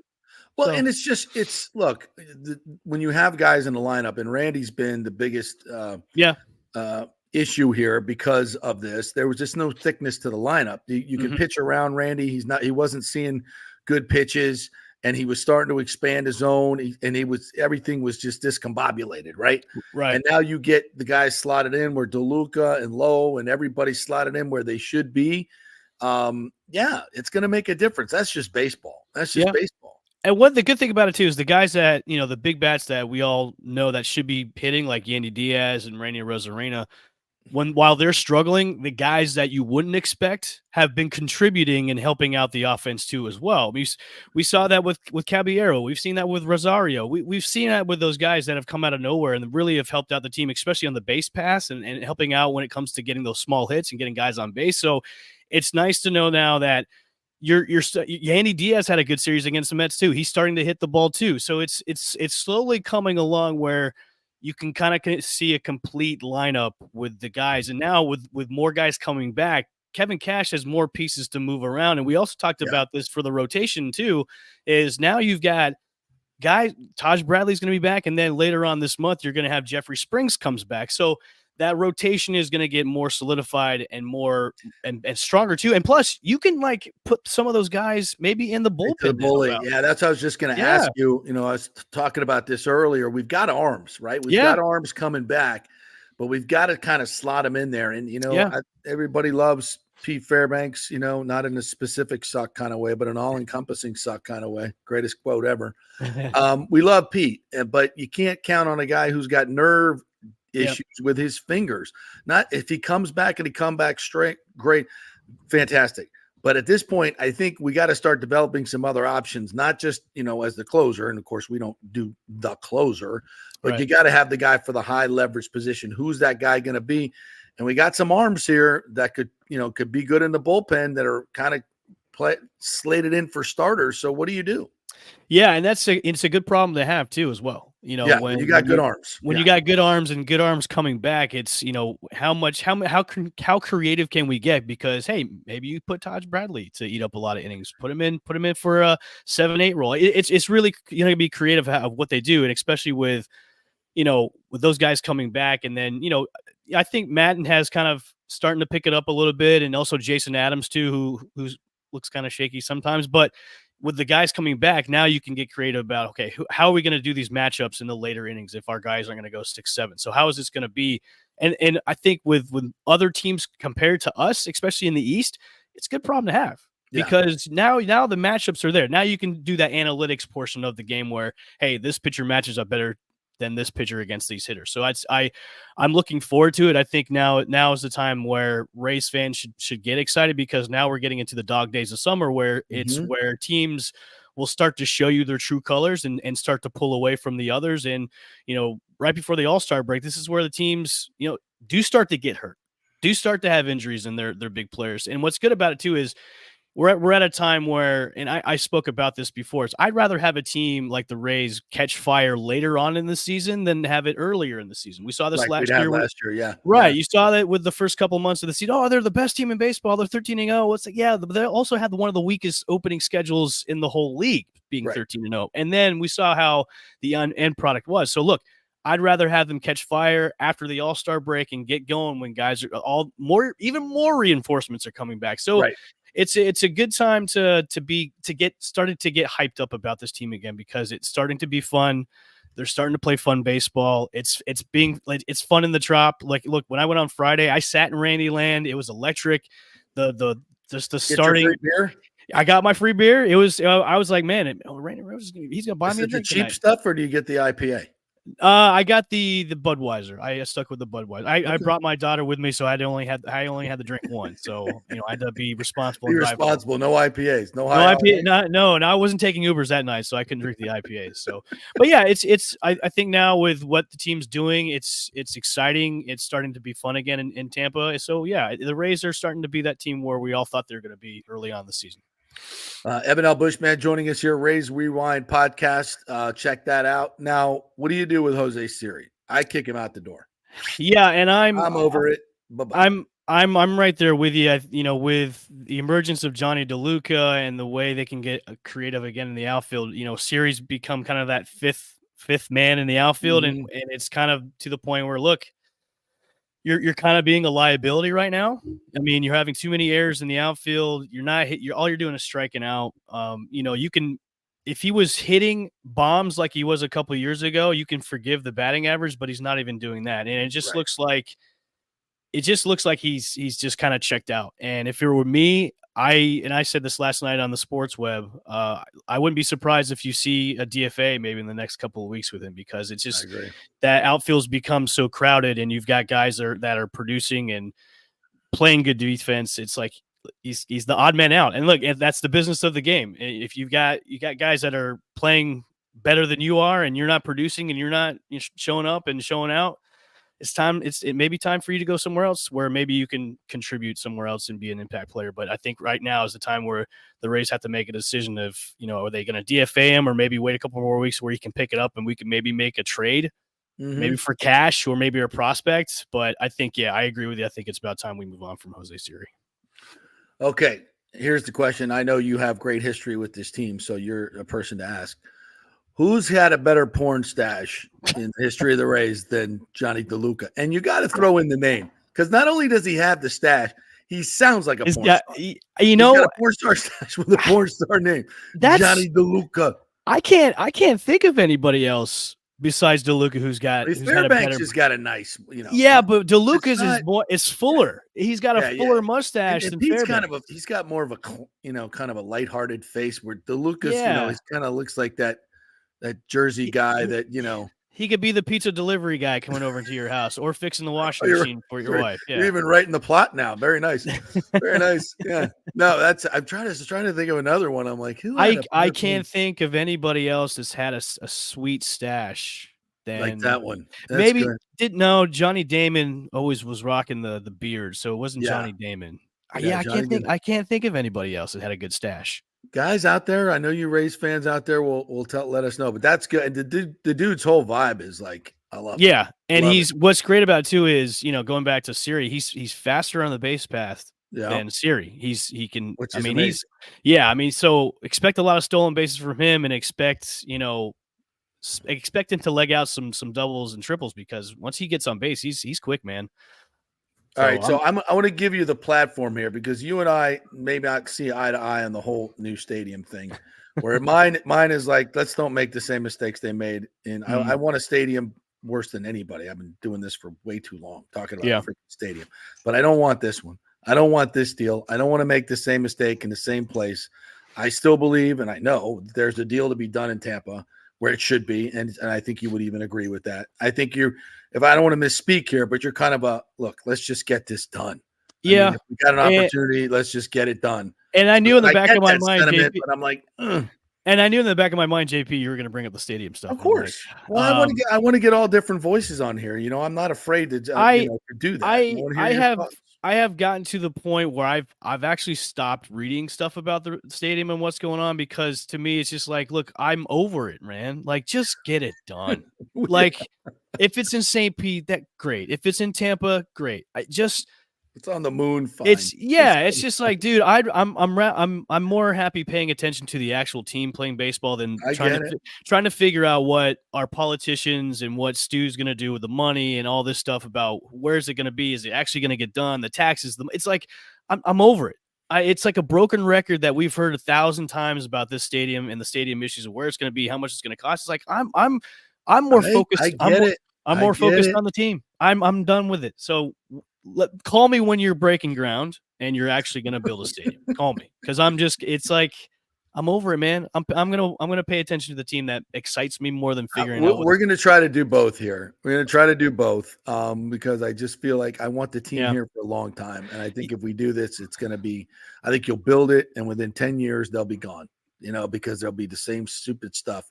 So I think if you do it the right way, do it the right way. And you know what, JP? Maybe that's maybe where the holdup is that, hey, look, we want to do this the right way and make sure all the I's are crossed and all the T's are dotted. So that was kind of a joke, a Wayne's World 2 joke. But maybe that's the holdup is like, look, if we're gonna do this, we need to do this correctly. That way nothing gets screwed up to maybe hold it off even more. So like I said before, I'm over it. I got it. I got you. I'd call me when you break ground. Call me when it's open. Call me when opening day is open, and then I'll go. Other than that, like I get you. Yeah. I think there's a lot of fans like you, and I don't dismiss it at all. I just hope I want it for long term, and I think everybody too, especially with the newer generations of young Rays fans that are going to the games and enjoying them too. Like I brought my son to his first game at opening weekend, and he was in awe. Yeah. He was in awe of like the baseball and the everything that was in the stadium. I've been bringing my kids too, so it's that new generation that what we need. That doesn't know about the political side and the money side about a stadium. Don't tell them about Stu. Don't tell them. But they want to see a baseball team here locally in town to where they can go and have fun and enjoy the game of baseball. So how's the new field look? And I've not been there for It looks great. Honestly, it looks great, especially when they do the pregame lights and all the cool stuff that they do before, and it really kind of pops. And it looks great. It looks 100 times better on TV. It pops. And what's cool about it is it really kind of makes the field a little bit bigger. It kind of makes that feel a little bit bigger. So I mean, I like it. I like what they did with it. All right, partner, promote your content before you head out of here. Wait, hold on. Yeah, I'm looking at a comment that says, anyone who says I'm over it regarding stadium, come on, you need to have an opinion if you're in the business. I'll tell you what, that's my opinion. I'm over it, man. I've been listening to it for almost 15 years now. I don't want to hear it anymore. Get it done. Break ground. Build stadium. I get it. Yeah, I get it. Thank you, partner. Okay, go ahead. Promote your show. Yeah, make sure to tune into the Rays Rewind podcast, courtesy of Sick Media. Follow us on our YouTube page at the Sick Podcast Rays Rewind. Hit the subscribe notification bell. New episodes drop. And follow me on Twitter at the L Bushman. Thanks, JP. Thanks, partner. Good stuff. Love to have you on anytime. Thanks, man. Appreciate it. Yeah, man. Have a good one. Go Rays. We got another one tonight coming up. I'm having a hard time sitting out and watching a whole Rays game because we got the hockey going on even without the Lightning.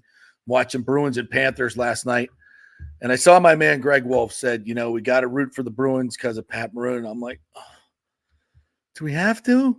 Like, I can't do that. I love you, Greg. I just can't. I'll root for Pat Maroon, but the Bruins. And the Panthers, we asked you guys last week, can you root for the Panthers? They're in Florida.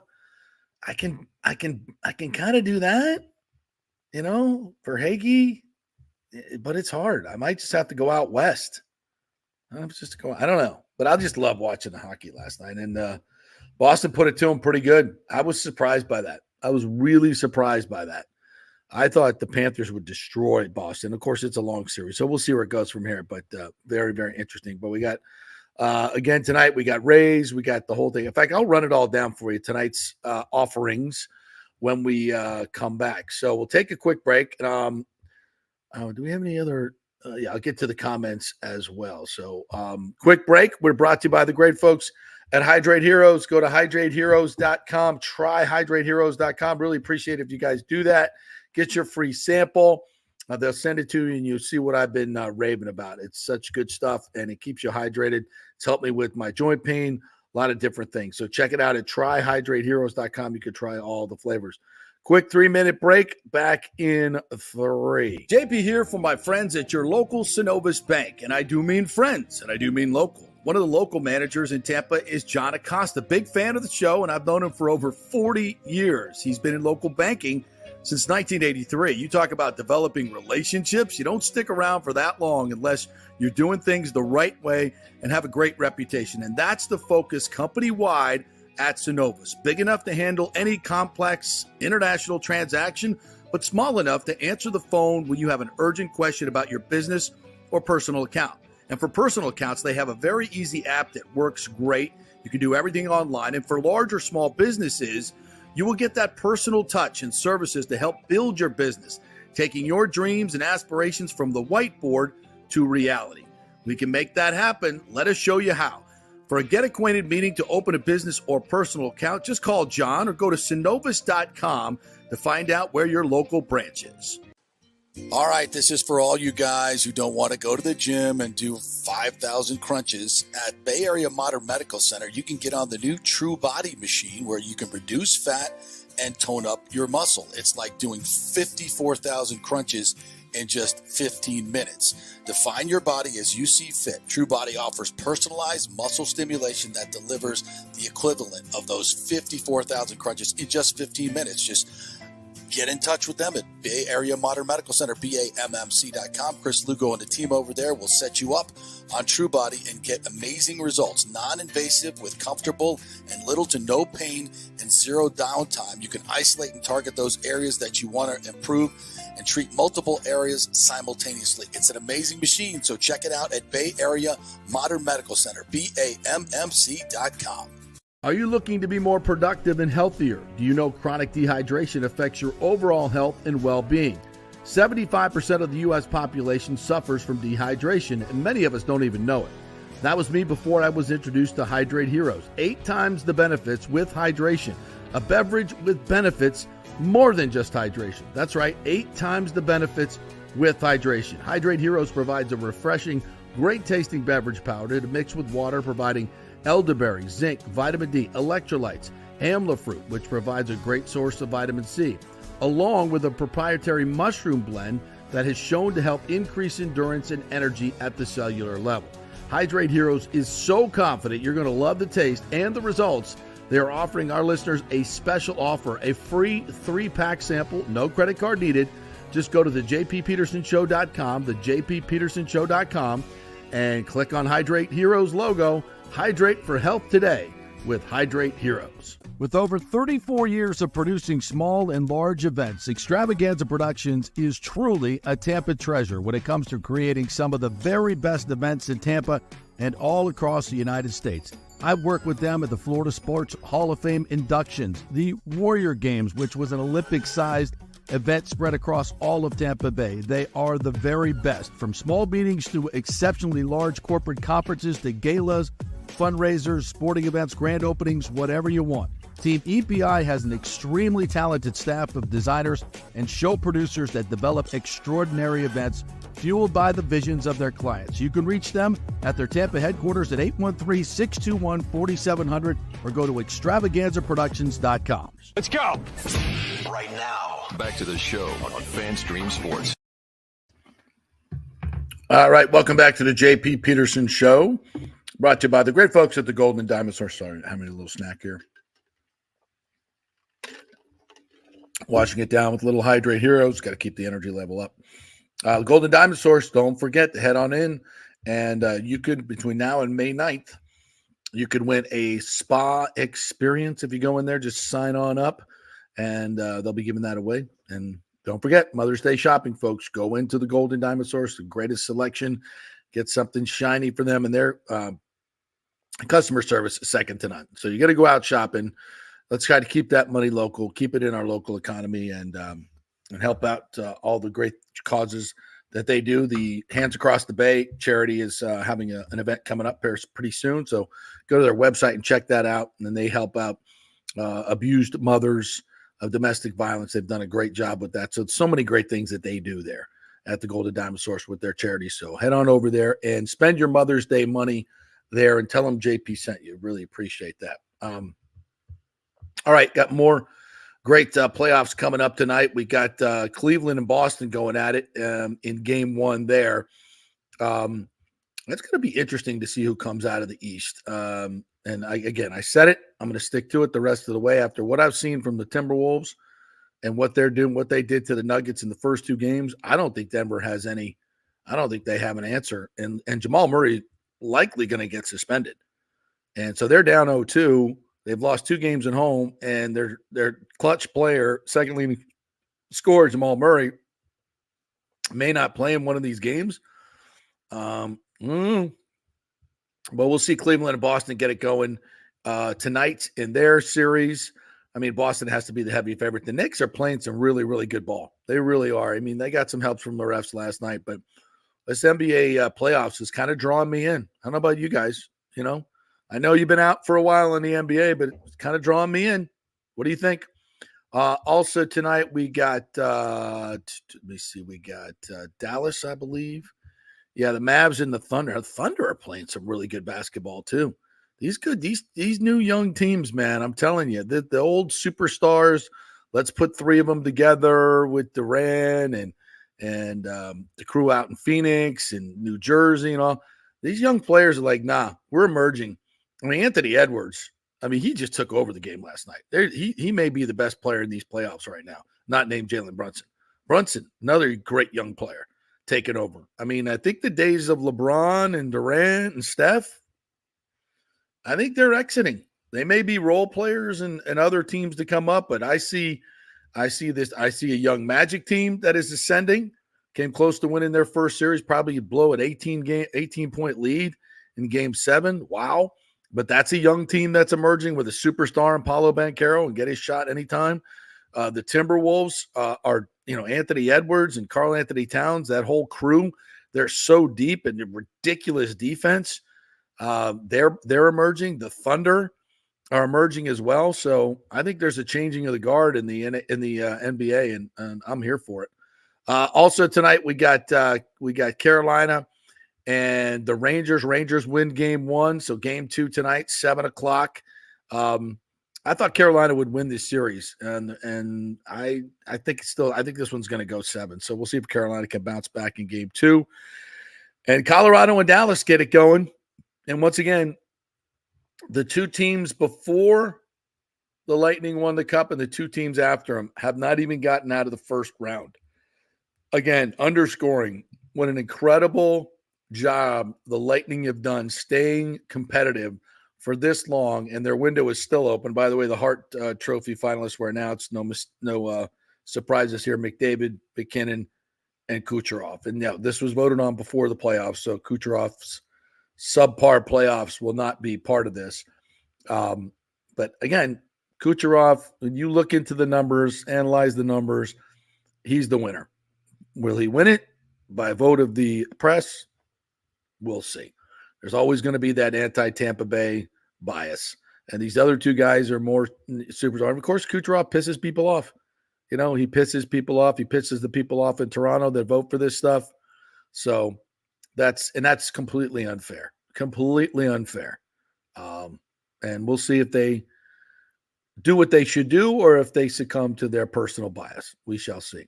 So Colorado and Dallas will get started in their series tonight. That's a 9:30 start. So we got those games. Oh, by the way, the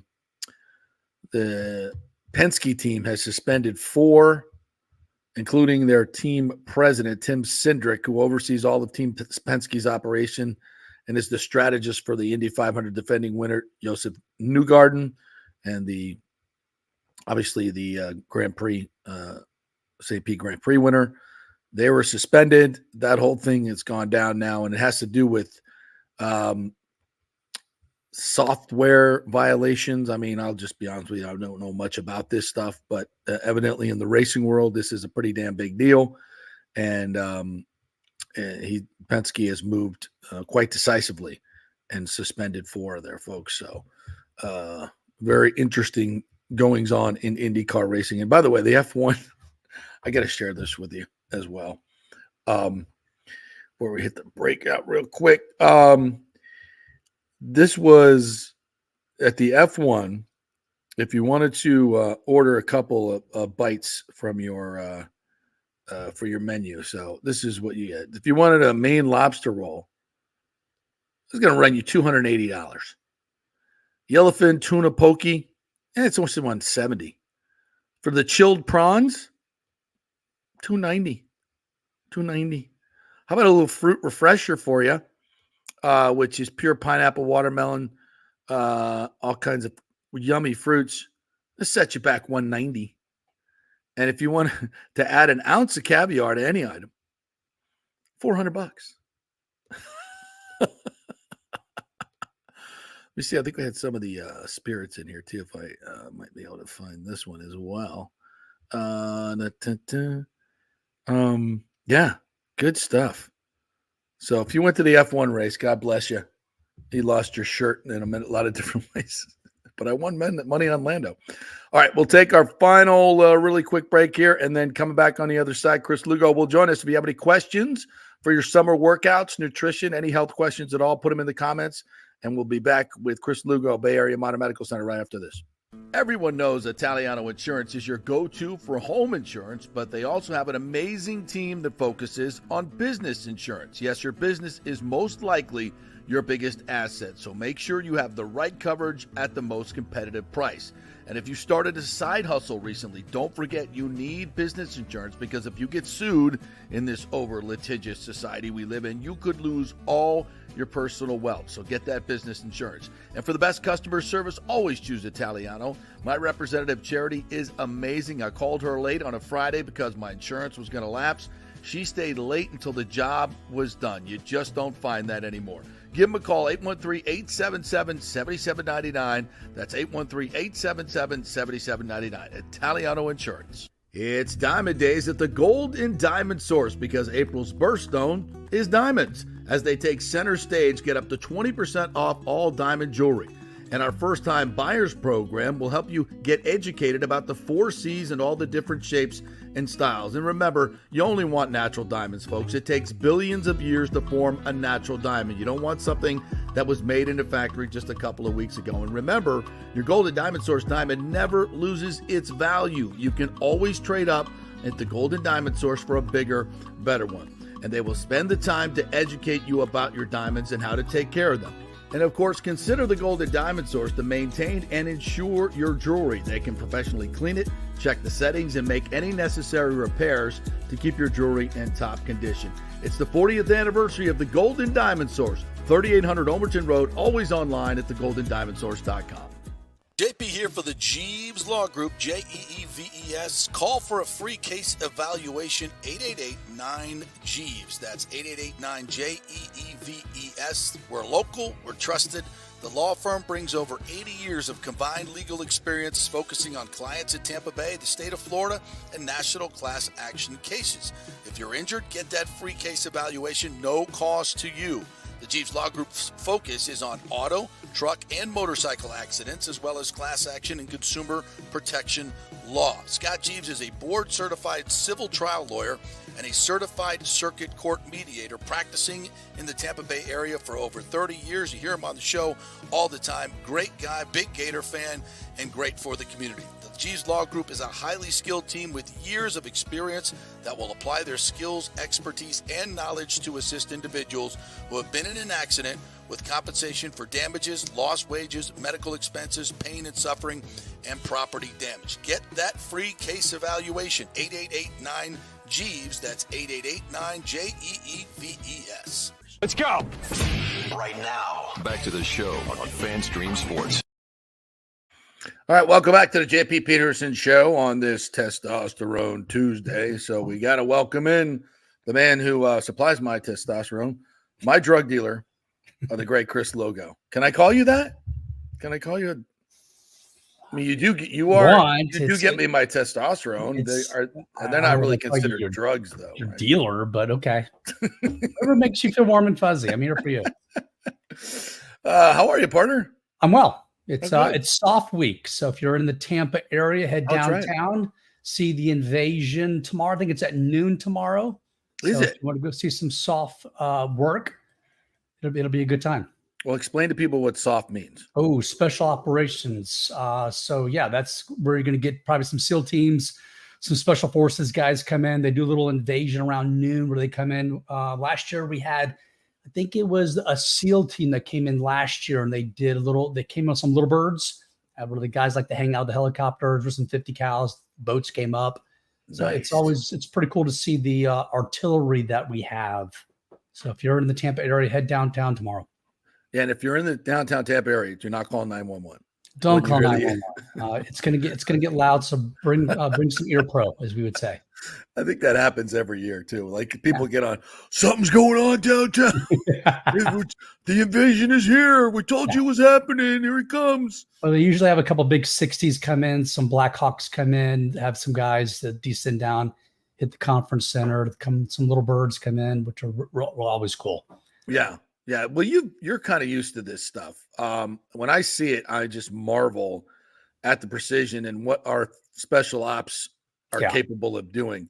I played golf one time with the gentleman, Robert O'Neill, who was credited with killing Osama bin Laden. And, he told me a story about, how they're dropped, 2 miles off the shore in some Middle Eastern country, Kuwait, where it was. And them and their Belgian Malamutes swim 2 miles in to come under the cover of night. I'm like, 2 miles with your gear. Yeah. All that stuff. I mean, it's crazy what these guys can do. You have any good stories for us? Yeah. That you're allowed to talk about? No, but things that you just go, wow, we do that. So let's talk about that real quick. They had the underwater combat competition last year, and who came in first place? Who? Special Forces. Of course. Actually, I think we took first, second, and third. I think fifth group. I think is who it was. I believe fifth group came in first, second, and then third group. But the team force, SEAL team, came in fourth place. The SEAL team came in fourth place. So. God. And they're supposed to be the elite of the elite. So that tells you how good. No, the SEAL team. Well, okay. They're the pretty boys, as we would say. They like all the glamour. Oh, do we have a little competition going here? They don't get any credit, but they're always doing missions. The only reason why those guys got Osama bin Laden is because they happened to be covering that territory at the time. So Saddam Hussein, Special Forces was covering that area at the time. That's why those guys got him. But SEAL team is the only reason they were covering that geographical area. Yeah, and if you ever see me in a bar and you want to hear that story, as best I can remember it, and there'll be some writer embellishment from O'Neill, I'll be happy to share that with you. It's quite the story, and some things you can't really say on the broadcast. So correct. But anyway, we want to talk a little bit about summer workouts, which are coming up. I went out to walk the dog this morning. I'm like, oh, summer is here. Still kind of nice in the shade, nice little breeze, but it's coming. It's coming. And you don't want to not work out in the summer, and I do enjoy working out outside. I like to get a sweat going, bring Tally, the wonder dog, out there, throw the ball for her while I'm working out. We used to do it on the steps there downtown where they'll be doing the special ops thing. And it's just a great place. That is a great place. It's a great view of the water. If you ever want to do it, they have the steps there and a little patio up top where you can, throw the ball or do whatever workout you want. So I enjoy doing that, but there's some dangers involved, right? You got to hydrate yourself. There's your plug. There's your plug for hydrate. Hydrate Heroes. Bring your Hydrate Heroes right there. Start earlier. That's going to be the key to this. This morning I went up for my ruck this morning, and it was 75 degrees already. It's 7:30 in the morning, so it's already getting a little shake and bake hot, as we would say. So just start a little earlier. Get around that 6:30, 7 o'clock. Try to start working out before then. Light is breaking if you're going to be outside, and then hydrate. That's going to be the big thing. And I listened to your commercials on people getting dehydrated, and it's true. People like my dad, for example, he's on a diuretic medication for blood pressure, and he'll tell you, I can't stand pissing all day long. That's what his complaints about. Yeah. But when he drinks, guess what? It's got to come out. And when you're on those meds, it gets annoying going to the bathroom 2 times an hour to do that. But you get dehydrated. That's an easy way to get you a free ticket to the emergency room. Yeah. It's not going to be a fun one either. So just be hydrated when you're working out. Always, as we would say, have a water source with you. That's a big ordeal. I always got this thing with me at all times, always filled with water. So hydrate. Now, okay, so you say if I'm working out in the morning, which I don't typically do, I'll go for a walk and kind of get my body going, do some push-ups and stuff, but not a serious workout. But you don't want to hydrate at night, because then you're running to the bathroom waking up. How do you do it? Just the day before? Like, how does it work? Now get started early when you get started in the morning. So start pounding the water and then start cutting back your fluids around 6 or 7 o'clock in the evening. You should already at that point in time should be peeing clear by that time. If you're not, you're a little bit behind the curve. And how much water a day? I mean, I read the TB12 method, and he wants me to drink like 6 gallons of water a day. That's too much. You'll get hyponatremia if you do that. Everyone's going to be different. A really good rule of thumb is by the afternoon, by 2 to 4 o'clock in the afternoon, if your urine is not clear, you're not hydrated enough. There is no magical equation out there that's going to take pi and times r to the 4th power. No, don't make it so complex. It's Occam's razor. It's the simplest answer. Just look at your urine. If it's dark, okay, you're not drinking enough. Get ahead of the game, plain and simple. Right. And if it's clear, then you're doing what you should. If I mean, it's are clear, any you're in the guidelines at clear. all? I mean, any guy other than that? Any like 3 bottles? I mean, I like to try and slam a bottle of water right when I get up. It's going to differ in the time of season also, right? So when it's already 70% humidity outside, the dew point's already 70%. Yeah. Man, we're already getting sticky, but you're going to be evaporating that when it's a little bit drier out. So you got to play by ear on the season, the temperature outside. Is it cloudy? Is it not cloudy? If you notice you're not sweating, that's not a good thing. That's really bad. That's really you're as you say, you're screwed. Speaking of sweating is good, right? Sweating's like I good. see people go to the gym and they're like, "Oh, it's so hot in here. I'm sweating." I'm like, "You're at the gym. You should be sweating." I hate when I walk into a gym and it's freezing cold. Like, how am I going to sweat in this freezing cold? Sweating is good for you, right? Sweating is good for you. Tell us why. You're going to open those pores up, right? So you're going to be getting rid of some of those toxins out of your pores. There's a lot of benefits to sweating. Now, the biggest thing of sweating is like when we get in the sauna, but when we get that heat exposure, that's going to be the biggest thing. You like that? I like that. So it's good for cardiovascular health. So if you got a sauna, get in the sauna. That's 20 minutes at roughly about 175 degrees Fahrenheit. Mm-hmm. That has been shown to help cardiovascular health. Get you cooked a little bit too. That'll get you cooked a little bit. You are correct. So it's not for the weak-hearted, but you got to work your way up to those temperatures. I know some people are in there at 200 degrees. That is shake and bake hot. Yeah, that's no good. All right, the True Body machine that you have. Let's talk a little bit about that. If people want to, I know they have some stubborn areas. Obviously, if you're really overweight, it helps you. But if you're just trying to get those stubborn areas that just can't go away, how's that work? Yeah, so True Body is True Flex and True Sculpt. Together, they're called True Body.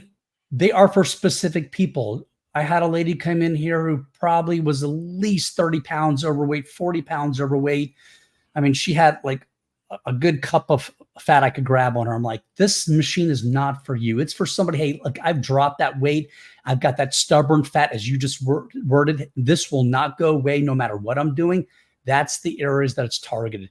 When you sculpt the muscle up underneath, you do those 54,000 contractions of the abs and the obliques. It just works so much quicker. You see your results quicker also. But this is permanent weight loss also. You're going to get a 24% reduction in fat with True Sculpt, just like Cool Sculpting. Wow. Yeah. It's a 15-minute procedure, though. We can customize where those paddles go, unlike you can do with Cool Sculpting. So they do work. I brought them specifically onto the practice for my fat loss practice, or weight loss, some people like to call it, to help those people get over the finish line for their goals where they want to be. Hey, I got that muffin top that won't go away. Like, that's the biggest thing I hear from ladies. Love handles on guys. Hey, these love handles won't go away. Hey, now you're older. Hey, guess what? You're not 22 years anymore. You're 52. You got to hit. Maybe now we got to hit these with a little bit of heat to get that love handle gone.